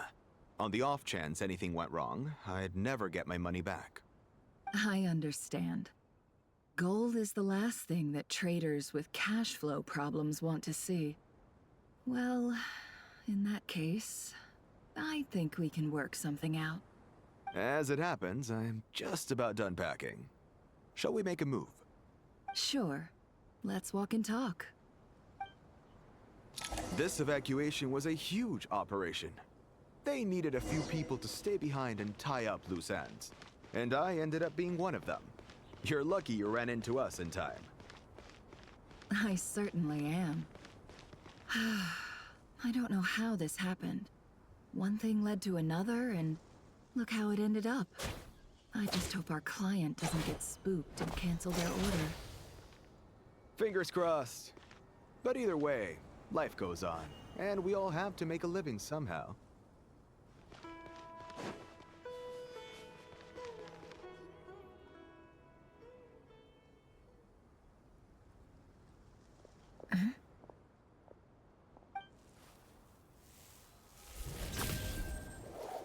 Hands where I can see them. General Mahamatra! No, wait! What are you doing?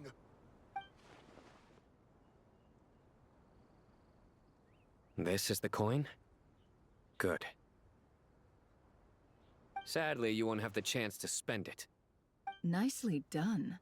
Looks like Sumeru's Matra are a well-oiled machine nowadays. Unmarked gold coins are quite difficult to trace. Thanks to you, we have secured the evidence. Here's what's gonna happen.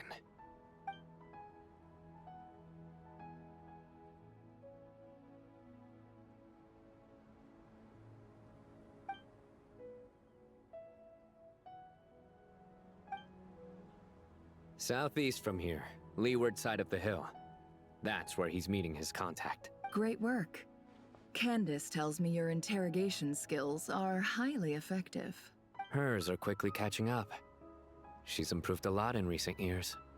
Looks like it's over to you for the next step. Because I'm quickest on my feet? Because you know how to trail a target. Plus, it'll be easier to monitor their activity from the air. Fine. I'll be quick. One more thing. The Traveler just brought a message from the Dendro Archon. Once you're done with this, we're to meet up at the mausoleum of King Deshret. Got it. Will do. Are you sure you'll be okay on your own? Gee, I don't know. Maybe you should come with me. Okay. Then Paimon's coming with you. Really? You do know this is a stealth operation, right? Meaning, you have to be quiet? Paimon? Are you sure about this? Well, Paimon at least wants to give it a shot. Like everyone says, if you never try, you'll never know. Besides, being the best guide in Teyvat has to count for something. This should be a piece of cake.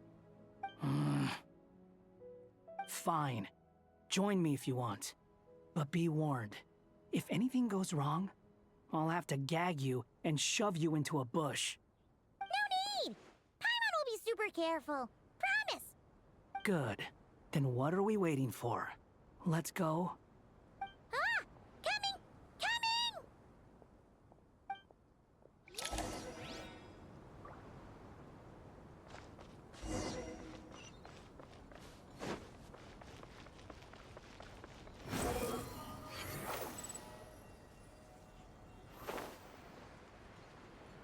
Nice to meet you.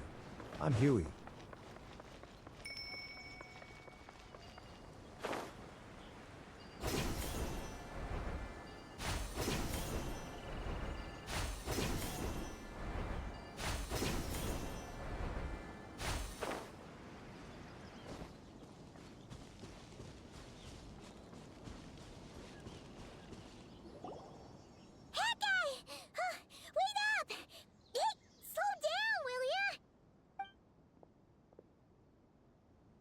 We're here. Now, we wait. Okay, yeah, cool. Cool. What's on your mind, Paimon? Huh? Oh, nothing? I thought all you cared about besides being a guide was food and sleep. Why the sudden urge to go on a dangerous mission? What's that supposed to mean? Paimon's been on plenty of dangerous missions before. But never on your own. You hardly ever leave the Traveler's side. Just saying, I'm kind of at loose ends right now. So if you did want to share, I suppose I'd have to listen. If not, suit yourself. Makes no difference to me. Hat guy? Do you think Paimon is useless? What? Where's that coming from? When we were in Notcry, Paimon suddenly realized something. Even though Paimon's with the Traveler every single day, whenever we face real danger, she can't do anything to help. Paimon doesn't get like this very often. She just got really scared when the Traveler got kidnapped that time. What if she never came back? What would Paimon do then? And the more Paimon thought about it, the more useless she felt. But Paimon doesn't want to be a burden. Paimon wants to be a friend who's actually useful. Does that make any sense?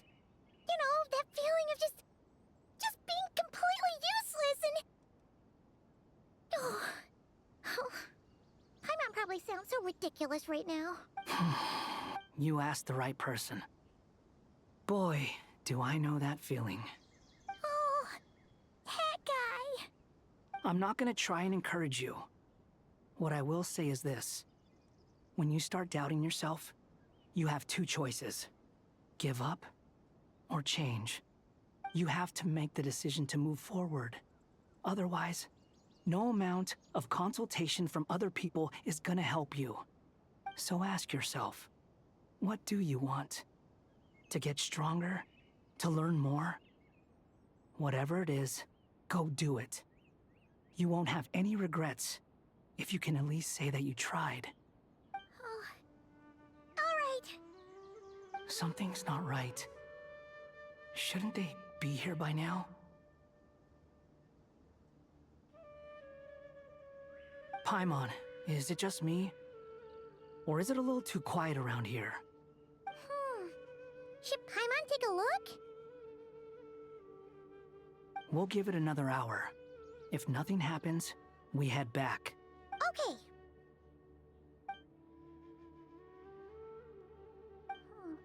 How strange. We've been here for ages. Where the heck are they? Have we been... What is it? Did you think of something? Something feels off about this whole situation, but I can't quite explain why. We know for sure that the guy Sinocot had something set up, yet somehow his contact is a no-show. So, either the handler got caught, or, more likely, they decided to cut our guy loose. How would they know to do that?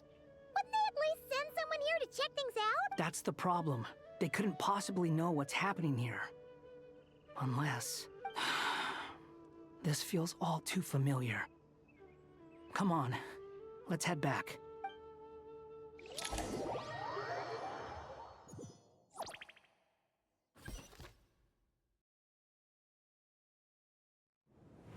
Even though this isn't a formal meeting, I'd still like to start by saying how grateful I am to each and every one of you.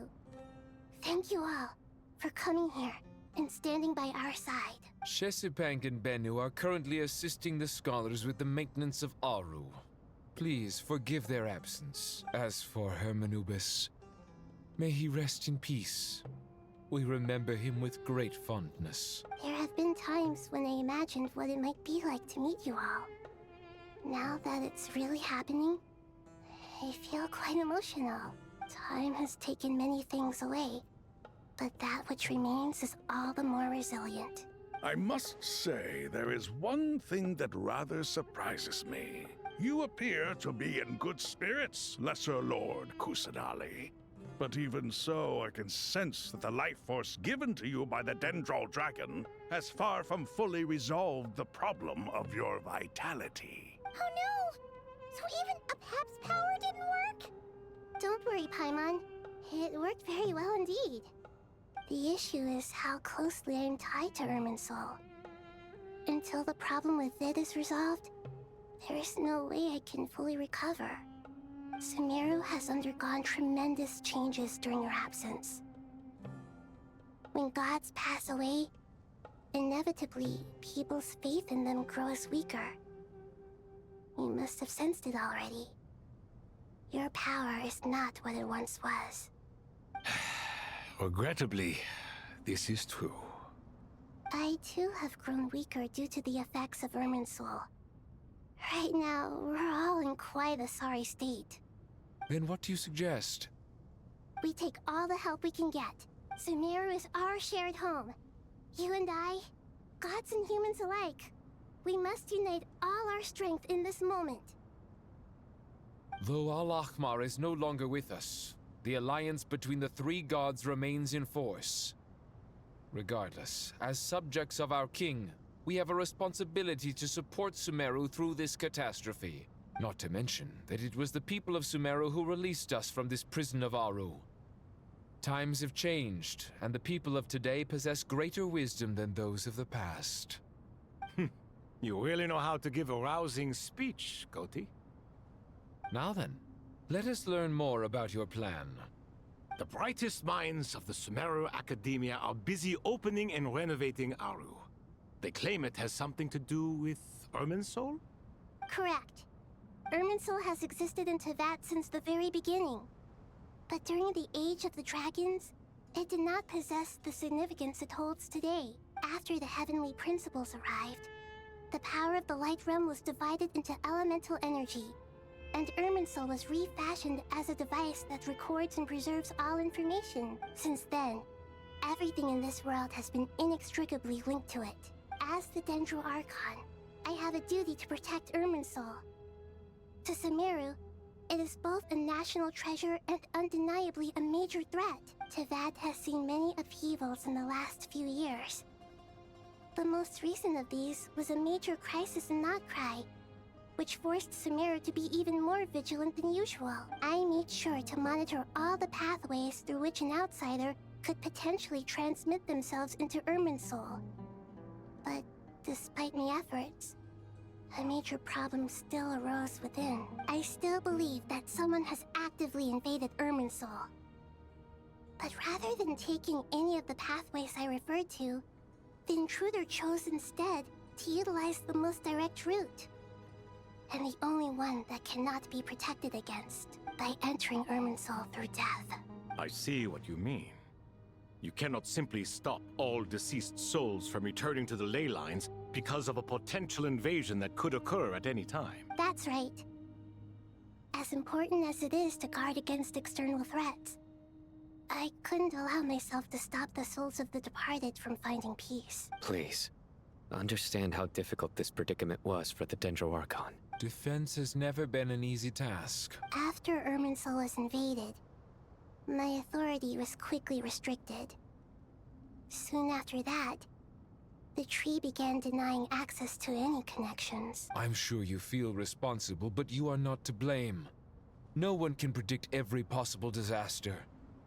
There will always be trials and tribulations for the world to endure. But the people of Sumeru should not have to endure this. We must find a way to break through the lockdown and connect to Irminsul. And this is why you need Aru. Yes. The only thing in Sumeru capable of rivaling Irminsul in terms of overall function and performance is Al-Akhmar's legacy, Aru. All I managed to do before falling into a coma was make some minor adjustments to Irminsul. Using Aru is a last resort, and a move that comes with enormous risks. The scholar's initial plan was to borrow Aru's power to reboot the Akasha, then use the Akasha to connect to Irminsul, and then, unfortunately, Irminsul has suffered far greater damage than they first thought, rendering that plan futile. To rise to the challenge, we had to resort to a more extreme and far costlier means. This has led to a number of new contingency plans. To reclaim Irminsul, our brightest scholars have made further modifications to Aru with multiple goals in mind. I thank you all for giving them your blessing in this endeavor. Human wisdom has clearly improved over the millennia. You have not only our support, but that of the Jinn, the Aranara, and the Pari. Together, we will do everything in our power to save Irminsul. By the way, when you spoke earlier of an intruder, it almost sounded as if you knew who you were dealing with and what they were capable of. Well, since you ask.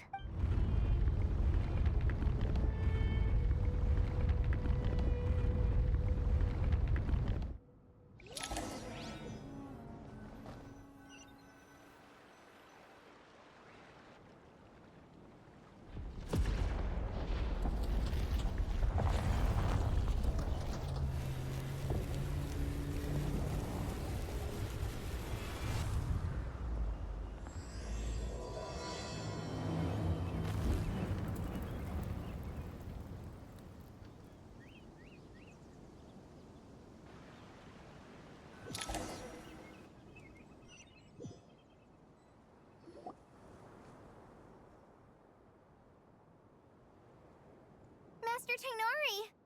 What is that? Is this Irminsul? How did this happen? What's going on inside? Luckily, we managed to evacuate everyone. What in the world was that? That was terrifying! Oh my. I understand now, Dendro Archon. You make yourself quite clear indeed. Not once over the millennia has Irminsul been so terribly afflicted as this. Please continue, Dendro Archon. Irminsul's root system is what comprises the ley lines. In the past, it has always been hidden away, going unseen by the general populace. But now, an evil intruder is making it reveal itself. It has become a tree of unbridled greed.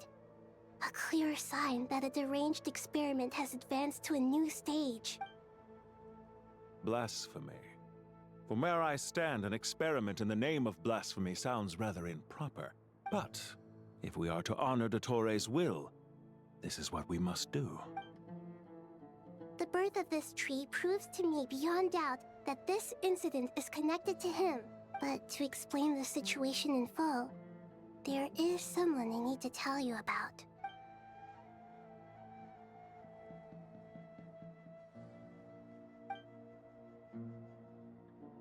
Zandik. So it was him. I saw him in the desert once. A man of supreme arrogance. So this is where it has taken him. But didn't Dottore die and not cry? How is he still able to do all this? He must still have loyal followers amongst the Fatui. Even so, I'm still unclear as to how he has been able to wield such a profound influence over Irminsul. I can confirm that Fatui forces have arrived in Sumeru City. Furthermore, Irminsul seems to be undergoing some kind of mutation. Evil branches are beginning to grow. Things that do not belong to this world are slowly but surely materializing. Sorry, I couldn't think of any other word to describe it. They don't seem to be fully formed physical entities yet, after all. But they are gradually becoming real. A baleful tree climbing up into the heavens. Speaking of Dottore, I have some information on that front as well. I didn't think it was wise to state this out in the open. But my theory is, the mole wasn't cut off after he was caught. They wrote him off from the beginning. You mean, the Fatui never intended to follow through with him? Then why plant a mole at all? It's hardly a conventional strategy, and the rationale behind it is pretty twisted. But as it happens, I know someone who works exactly this way. And when it comes down to it, his goals are very simple. He just wants to confuse people, so they can't figure out what he's up to. He's been a collaborator of Dottore's from the outset. That fact alone confirms that Dottore is involved with this somehow.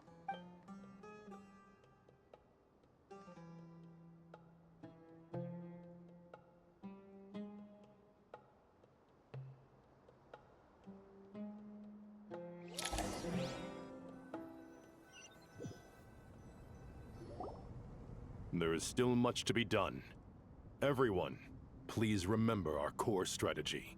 As per the discussions, the following groups must act immediately. Mr. Alhaitham and Mr. Kave, the next phase of the Aru renovation project must begin right away. Godspeed to you both. We'll give it everything we've got. The plan looks feasible, but the implementation will require certain resources. General Mahamatra Sino and his team will help to procure the materials required for modifying the terminal. No problem. I've already spoken with Sethos and Hack Guy, and they've agreed to assist me. This kind of thing is best left to the fleet-footed, right? If it's efficiency you're after, we're the right people for the job. Following up on the elemental energy amplifier we discussed, Ms. Dory, I assume you're the one most familiar with the status of this project. Aside from the Dendro Archon, of course. Yep, that's right. Leave it to Lord Sangama Bay. Got it. Well, I'd like Madame Farazan, Kale, and Nicole to support Dory on the technical side. You can count on us. Will do. Rest assured, I'll take good care of Kale. Dia, Candace, and Nefer, you'll be in charge of negotiating between the various parties. I trust you remember our goal. You bet. We can handle it. Good. I believe that covers everything. Tainari will provide ad hoc support as needed, if that's okay. Poor Tainari. Must be tough being Nephis' student. Getting bossed around all day. Hey, don't try and drive a wedge between us, you old rascal.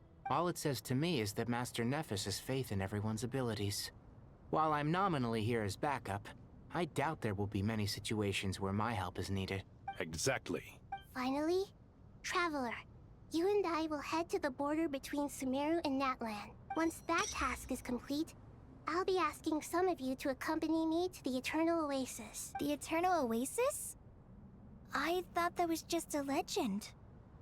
So it does exist after all. Regarding your trip to Natlan, under normal circumstances, a meeting between our two nations would be a far more formal affair.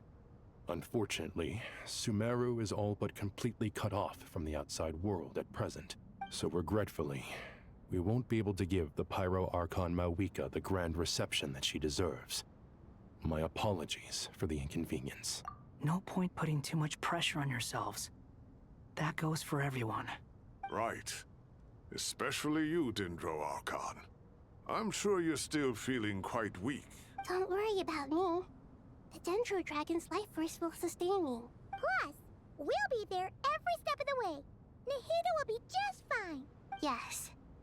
I believe in myself. And I believe in every one of you. Well, time to get going.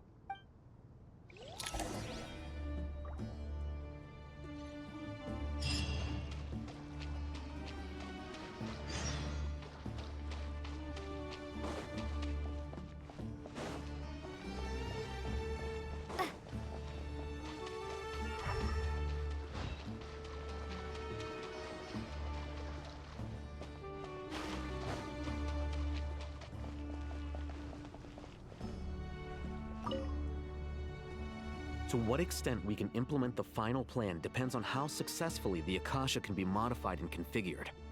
And to make sure the configuration works, Aru will also need some further optimization. Yeah, no surprises there. Once we roll this out, any Sumeru citizens who already have Akasha terminals can simply continue to use their existing devices. This still leaves us with a significant equipment shortage, though. Many groups of people were never issued Akasha terminals, including mercenaries, the desert folk, and many others. We'll need a supply of rare materials for the renovation of Aru and the production of new terminals. Right now, the best place to source these locally is from the primal constructs within King Deshret's mausoleum. Time is not on our side here. It's gonna be a race against the clock. The Aru merge and renovation project will have to be carried out by you two. Everything's riding on this, so failure is not an option. Best of luck to you both. As discussed, General Mahamatra Sino and Mr. Hat Guy will source the required materials. Mr. Sethos is quite familiar with the layout of King Deshret's mausoleum. With him accompanying them, things should go quite smoothly. I have every confidence. In the meantime, we may as well take a breather. Makes sense. There's not much we can do until the materials arrive. Get information and stay close. What is this, boot camp? Knock it off. It's just Sino being Sino. You know what he's like. Everyone clear on our mission objective. Look at the excess primal constructs, dismantle them, and extract the required materials. And King Deshret's 7 pillars agreed to this? If they're just sitting there doing nothing, we might as well put them to use. Thoth's words, not mine.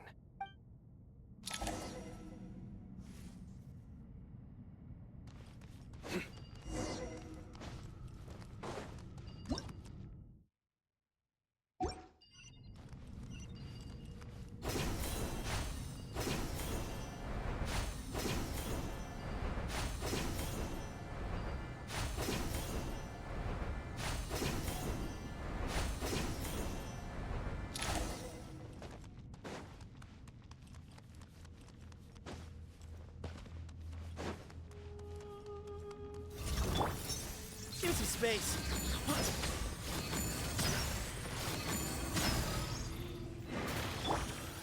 Surrender! Through me, justice is served. Guilty! I'm hungry.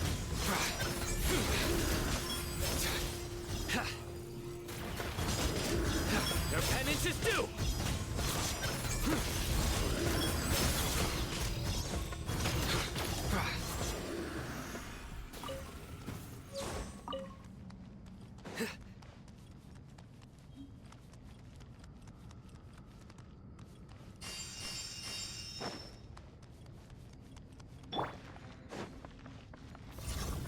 Squall and Fury. Unsightly insects. Excuse me? Behind you! Futile! The wind rises.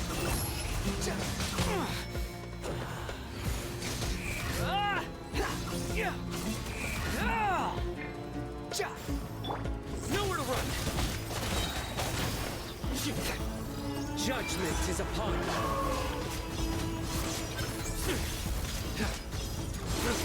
You stay condemned! Your penance is due! You stay condemned!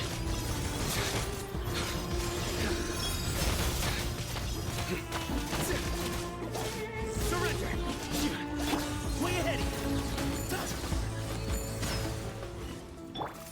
Storm Fury. Nothing worth mentioning.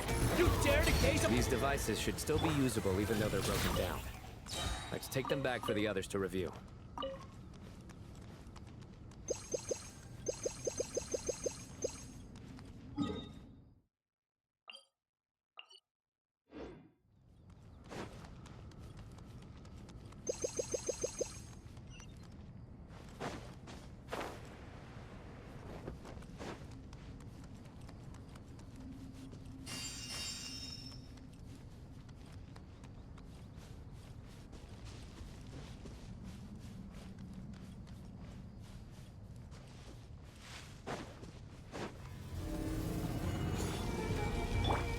Excuse me? Futa! Your sins weigh upon your soul!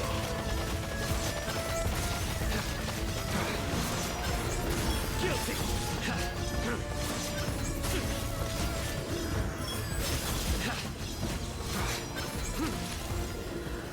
You stand condemned! How many do we need again? Enough to make an Akasha terminal for everyone who doesn't own one. I remember you telling me how revolutionary these Akasha terminals were. You've used one before, right? The Academia declared the Akasha to be the most powerful and comprehensive wisdom dissemination system in history. That should give you an idea of how powerful it is. Certainly sounds impressive. Neither Hat Guy nor I have ever had an Akasha terminal. Well, if it all goes to plan, that's about to change.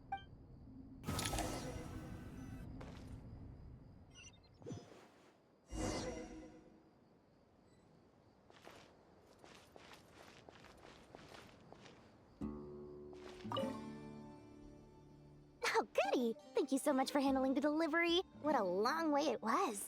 You've really outdone yourselves. I'm well aware what a bumpy, dangerous journey it must have been. Now, I would have loved to oversee the process myself, but of course, those of us who know the plan can't leave the mausoleum. Oh, trust me, I'm patting myself on the back for my assembly work here. Simply flawless work. But will you really be needing all of this? According to our plan, yes, this is the quantity required. I have no complaints about the quality either. Only the price. So expensive. I heard you covered a lot of the funding out of your own pocket. Oh, that's an exaggeration. The Academia provided most of the funds. I just offered a small token of my goodwill. Of course, the real tragedy is how little profit I'm making on this. You know, it's a serious crisis when you can't even make money out of it. It's really quite a beautiful design. And I'm intrigued by how such a diminutive device is able to output the power of the Light Realm. Did you attend the lecture on Light Realm energy, Madame Farzan? I don't believe I saw you there. Of course I attended. I was just a little late, so I had to listen to the whole thing from outside the back door. Anyway, I have a perfectly good understanding of Light Realm, Elemental, and Abyssal energy, as well as the relationship between the three. Good to know. Master told me in private that the conversion process between Light Realm energy and Elemental energy involves highly classified knowledge that shouldn't be disseminated too widely. But even so, the scholars still shared said information. Well, you can't enforce a rule that everyone breaks. Is that the idea? At first, the Dendro Archon was reluctant to explain it in great depth for safety reasons. Later, she came to terms with it, and simply informed my master that we would all have to face the question of survival together. To protect someone from such dangers means keeping them in the dark. But for someone to know and embody the wisdom within, they must understand its very essence. It's an information hazard. We're exposed to danger just by knowing the facts. And just like bait, it lures us in by offering us the solution to our problems. But if you're not careful, you'll end up pursuing it down a dark path. A tricky problem. But today, this big problem has been broken down into many smaller, more trivial ones. What do you mean? I get it. For instance, you and I share secret knowledge, while she and I take on the risks of life, death, and fate. Something like that? Hey, what? That is not what I call a trivial problem.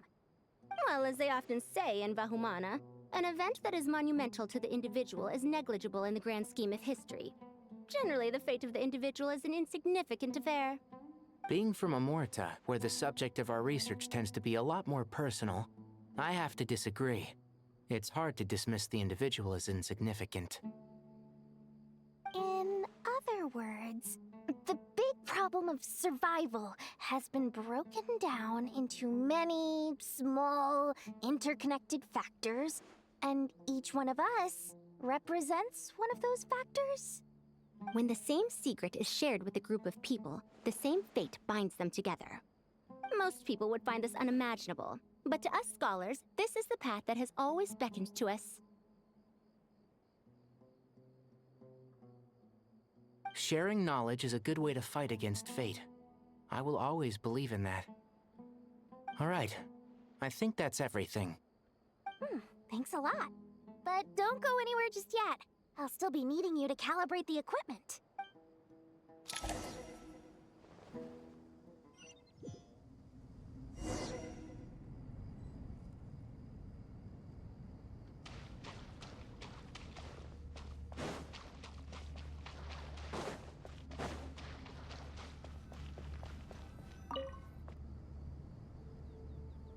Okay, the materials are ready. We can proceed with the next phase. Alhaitham, how are you getting along? Most of the information in Aru is written in ancient desert scripts. Some of this is written in a tribal language, while other parts seem to be a variant of an Oasis script, based on the glyph forms. Oh. Not lost to history, I hope. Some are. All we can do is infer the meaning based on the rules of related languages. Although, this section actually fills in some of the missing historical record. I'm transcribing it so we can bring it back to the academia. After Aru started up, 2 more lines of text appeared here. Can you read them? Humans may not read what is written by the gods, except by not reading. Victory should not be easy to attain, for it symbolizes divine wisdom. Knowledge must not waver, for it has external borders. Is this a clue to solving a puzzle? Or is it being symbolic? You can't read it unless you don't read it. Victory is wisdom. Knowledge is confined by borders. Wait, I think I've got it. It's a metaphor, isn't it? It's talking about... a chessboard.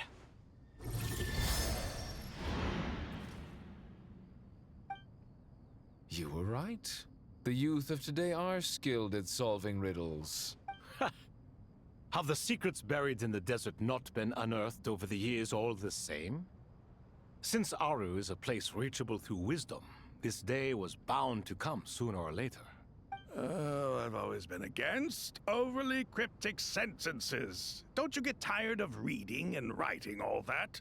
Ah, it's you 3. Just in time. We've been delving deep into Aru, and now this board has appeared. I've heard this was how you'd while away your free hours. You must be quite the experts by now in that case. It is true. King Deshret's chess games are some of the most well-loved of all his wonderful creations. If you have ever been to Safhe Shatranj, you may well be familiar with the chess pieces you see here. Is this chessboard supposed to be another visualization of the interior of Aru, then? Naturally. Visitors, everything is ready. Only by completing the challenge on the board in accordance with the rules will you be permitted to overwrite Aru. 1 second. It's not dangerous, is it? Dangerous? Why, yes, of course. I should be the one to go, then. Wait for me here. Sounds like the self-confidence of our present company has rubbed off on you. Don't be ridiculous. I'm your upperclassman, and that means I have to look out for you. I appreciate the sentiment, but a game of chess typically requires 2 players. Besides, I'm sure they won't let things get out of hand. Keeping things relatively safe is in your best interest too, isn't it? Fair enough. I mean, you guys are controlling the difficulty, so please don't go too hard on us, all right? Ah, but Bennu said he wanted to put some respect into these whippersnappers. All right, all right. Thank you. Obviously, we'll still try to be careful. This doesn't seem like ordinary chess. Is the goal to defeat the opponent? No, you must enter the board and pass the trials we have placed there. Ready? Let's do it.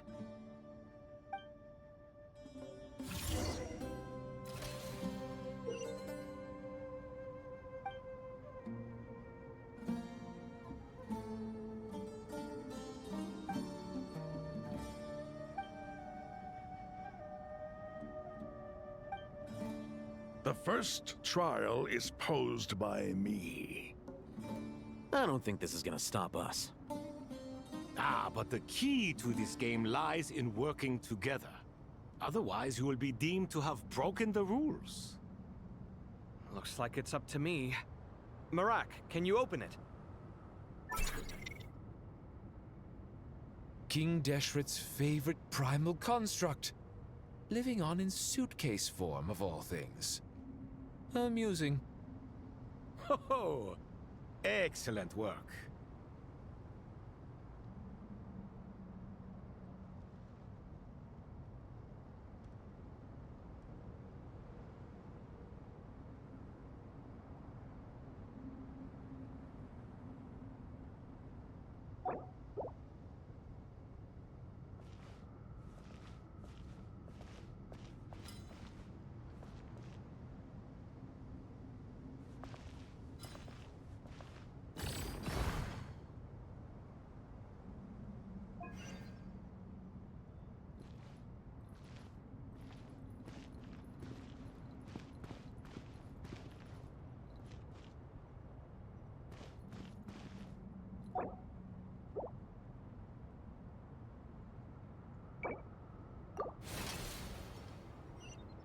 The first trial is posed by me. I don't think this is gonna stop us. Ah, but the key to this game lies in working together. Otherwise, you will be deemed to have broken the rules. Looks like it's up to me. Marak, can you open it? King Deshret's favorite primal construct. Living on in suitcase form, of all things. Amusing. Ho ho! Excellent work.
The first trial is posed by me. Hope everyone I don't enjoys think it this here. is gonna stop us. Please follow the stream. Ah, but the key to this game lies in working together. Otherwise, you will be deemed to have broken the rules. Looks like it's up to me. Marak, can you open it? King Deshret's favorite primal construct. Living on in suitcase form, of all things. Amusing. Ho-ho! Excellent work.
Strange time to catch up on sleep. I'm not sleeping, I'm thinking! It's not that simple, you know.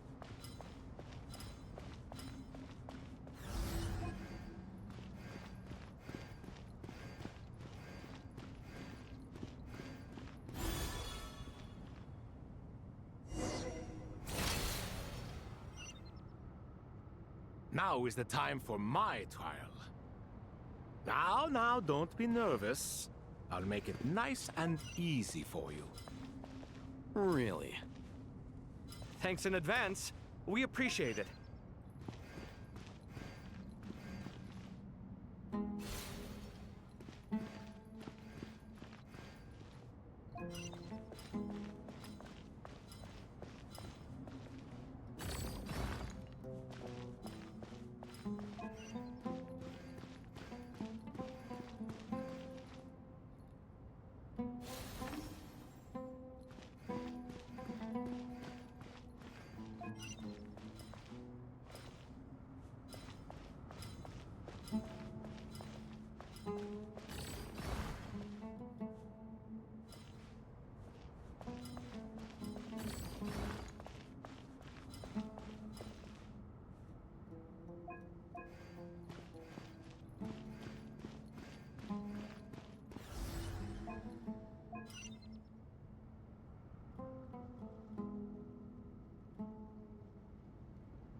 Ibis King, don't you think this all rather inappropriate? You may as well be handing them victory on a silver platter. Do not expect me to follow your lead. Ha! Suit yourself.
Ibis King, don't you think this all rather inappropriate?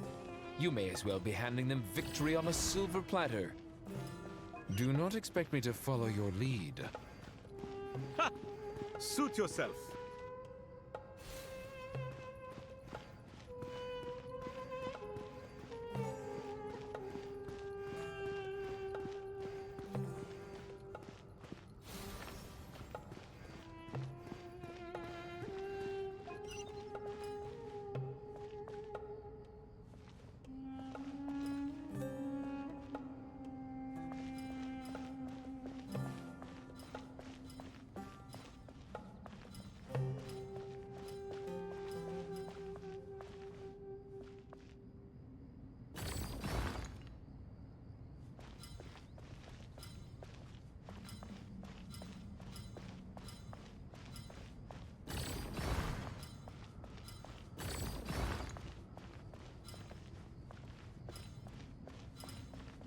Strange time to catch up on sleep.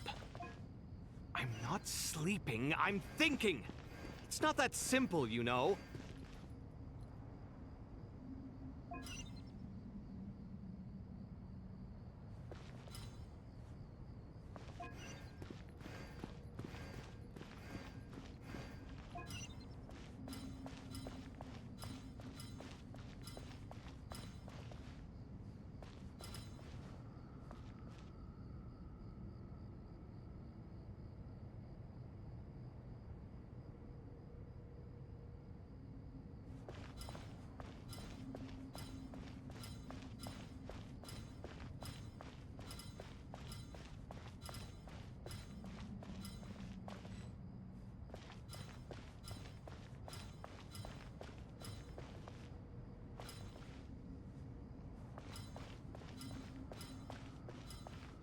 Strange time to catch up on sleep. I'm not sleeping, I'm thinking! It's not that simple, you know.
Ibis King, don't you think this all rather inappropriate? You may as well be handing them victory on a silver platter. Do not expect me to follow your lead. Ha! Suit yourself.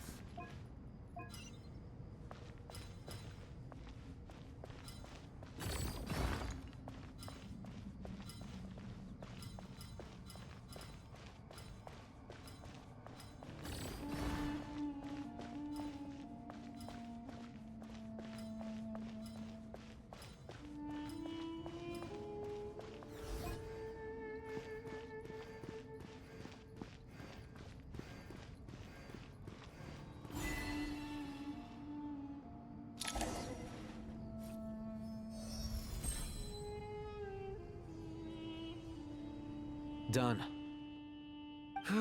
Finally. It's over. But seriously, that was incredible! Standing on the chessboard felt completely different from standing on solid ground. And also... Oh, sorry. I'll save my thoughts for later. Thanks to the three of you for helping us out with this. Is it just me, or were you giving us quite a lot of guidance along the way? We made but a humble contribution. You lived up to our expectations. Bravo! Our aid was not given for naught. In addition to the existing functions, I'd like to ask you for another favor. Since Aru's interference shield can cover the entirety of the mausoleum, it should be possible to extend its range even further. Perhaps you can find a way. So, building upon the existing functions to... Ah! I'm with you! Imagine for a moment. What would the ideal outcome look like if this function were compatible with the devices? I agree. This is the best solution possible. Please, everyone, we beg you to help us. Me, oh my! Well, since you ask so very nicely, I suppose... Goti? Kroko? What do you say? Naturally. Time to go! Let's go find Nahida!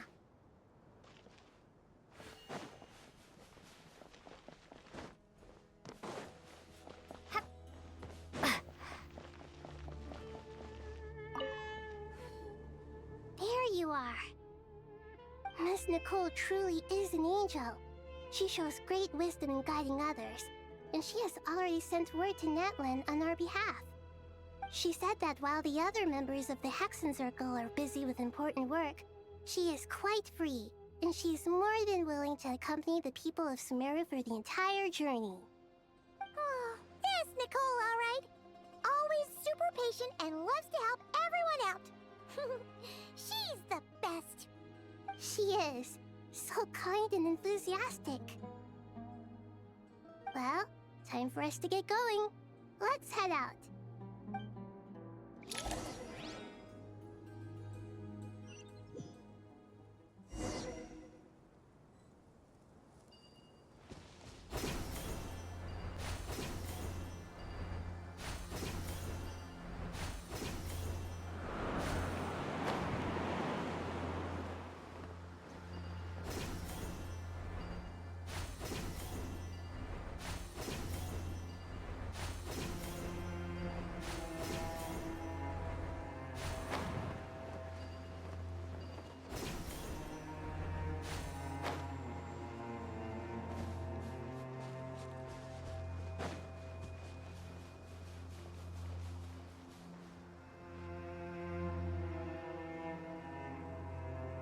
This should be one of the closest places to Natlan in all of Sumeru.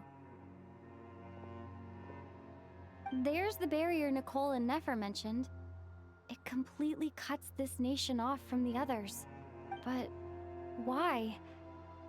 Why separate you from the rest of the world now, specifically? And if I'm not mistaken, Irminsul was polluted once before, wasn't it?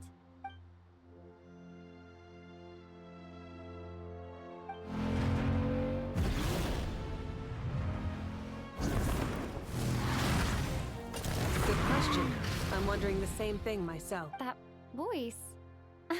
Moika, you got here pretty quickly. Hello, traveler. It's been a while. Hello there.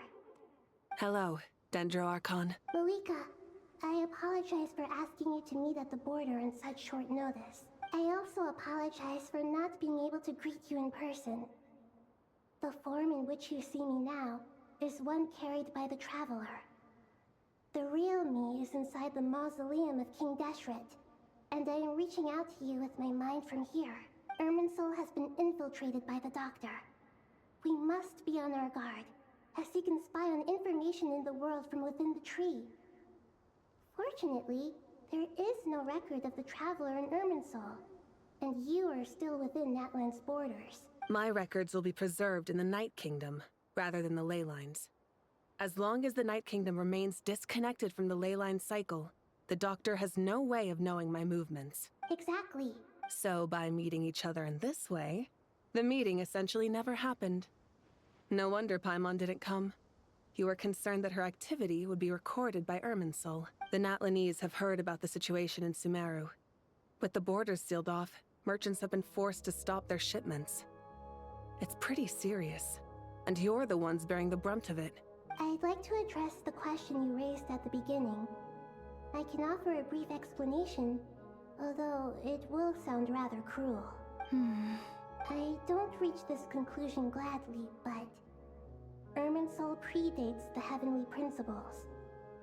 It existed long ago, when the dragons of Natlan were at the height of their power. So even when the people of Sumeru became ill because of pollution, it was not a critical issue from the perspective of Irminsul itself. As long as it continues to function normally, the barrier will not be activated. But this time, the Doctor's invasion has directly affected the tree. That is what caused the barrier to deploy. The heavenly principles established a rule that when Irminsul is plunged into grave danger, a portion of power will be reserved to isolate Sumeru. That way, even if Sumeru is destroyed, the outside world at least has some time to catch its breath. We'd certainly need it. The heavenly principles created almost everything that exists in Teyvat today. To them, preserving the existence of the world and its inhabitants takes priority over protecting Sumeru. Meaning, protecting Sumeru now falls to you. Yes. My own power may be limited, especially compared to yours. But that doesn't mean that we're just gonna sit around and wait for the end.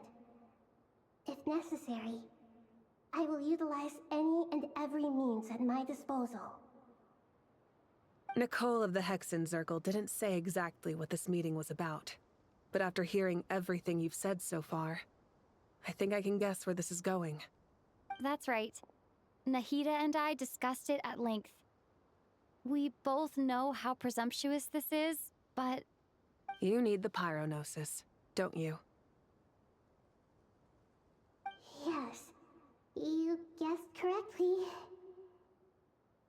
Originally, I only intended to borrow it, but the situation is far graver than I foresaw. So instead, what I ask of you is to please give the Pyronosis to Sumeru. Why do you sound so nervous?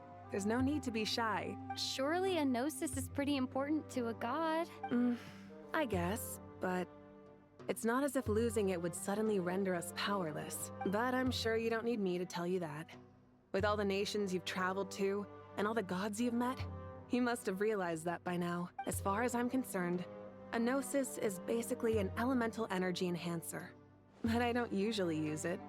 You know me. I like to think I'm pretty strong without it. Yeah. Not about to dispute that. So you see, you don't need to sweat it. Here, take the Pyronosis. Uh-huh. Just like that? Uh-huh. Just like that. To tell the truth, I've always toyed with the idea of giving it to someone who needs it more than I do. I know you accompanied Nice to meet Nahida you. here to try and I'm increase Huey. the chance of success. It's a good thing you did, because your involvement is one of the main reasons you've managed to persuade me. Are you sure about this? Handing over your Gnosis just because of me? I won't try to quantify it, but trust me. Handing over the Gnosis to Tumaini is far from the craziest idea I could think of. Besides, even if you hadn't come here personally, I think I still would have agreed to Nahida's request. Irminsul doesn't just affect Sumeru. It impacts all of Teyvat. I know all too well how difficult it can be to protect the things you care about. So logically, morally, or however you want to cut it, helping you is the right thing to do. You don't need to tell me the specifics of your plan. Where the Gnosis is involved, the tighter the secrecy, the higher your chances of success. Malika, my heartfelt thanks go to you and the people of Natlan. Don't mention it. But now for the hard part. How do I actually give it to you? The Irminsul barrier is right in the way. have an idea.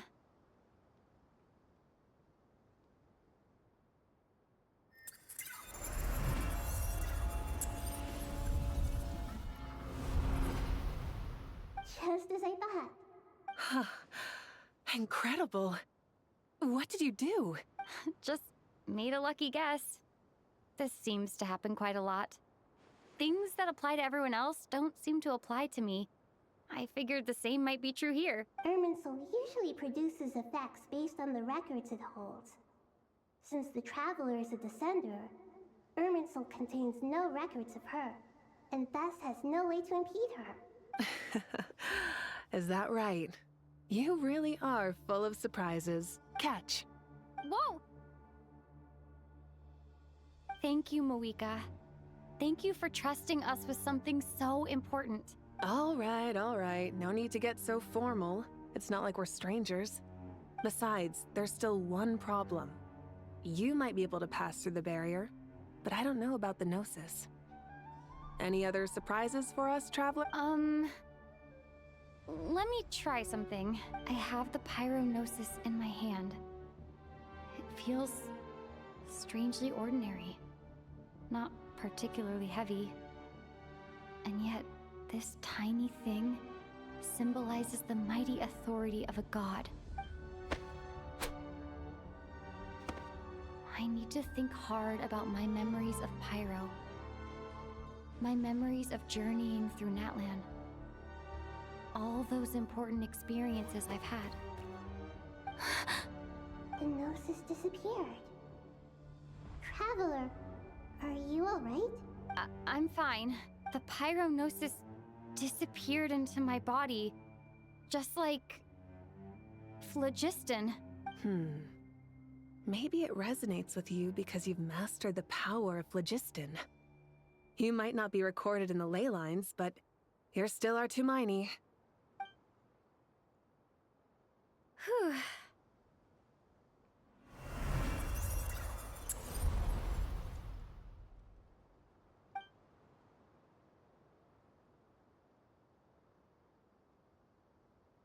Please allow me to express my gratitude once again, Moika.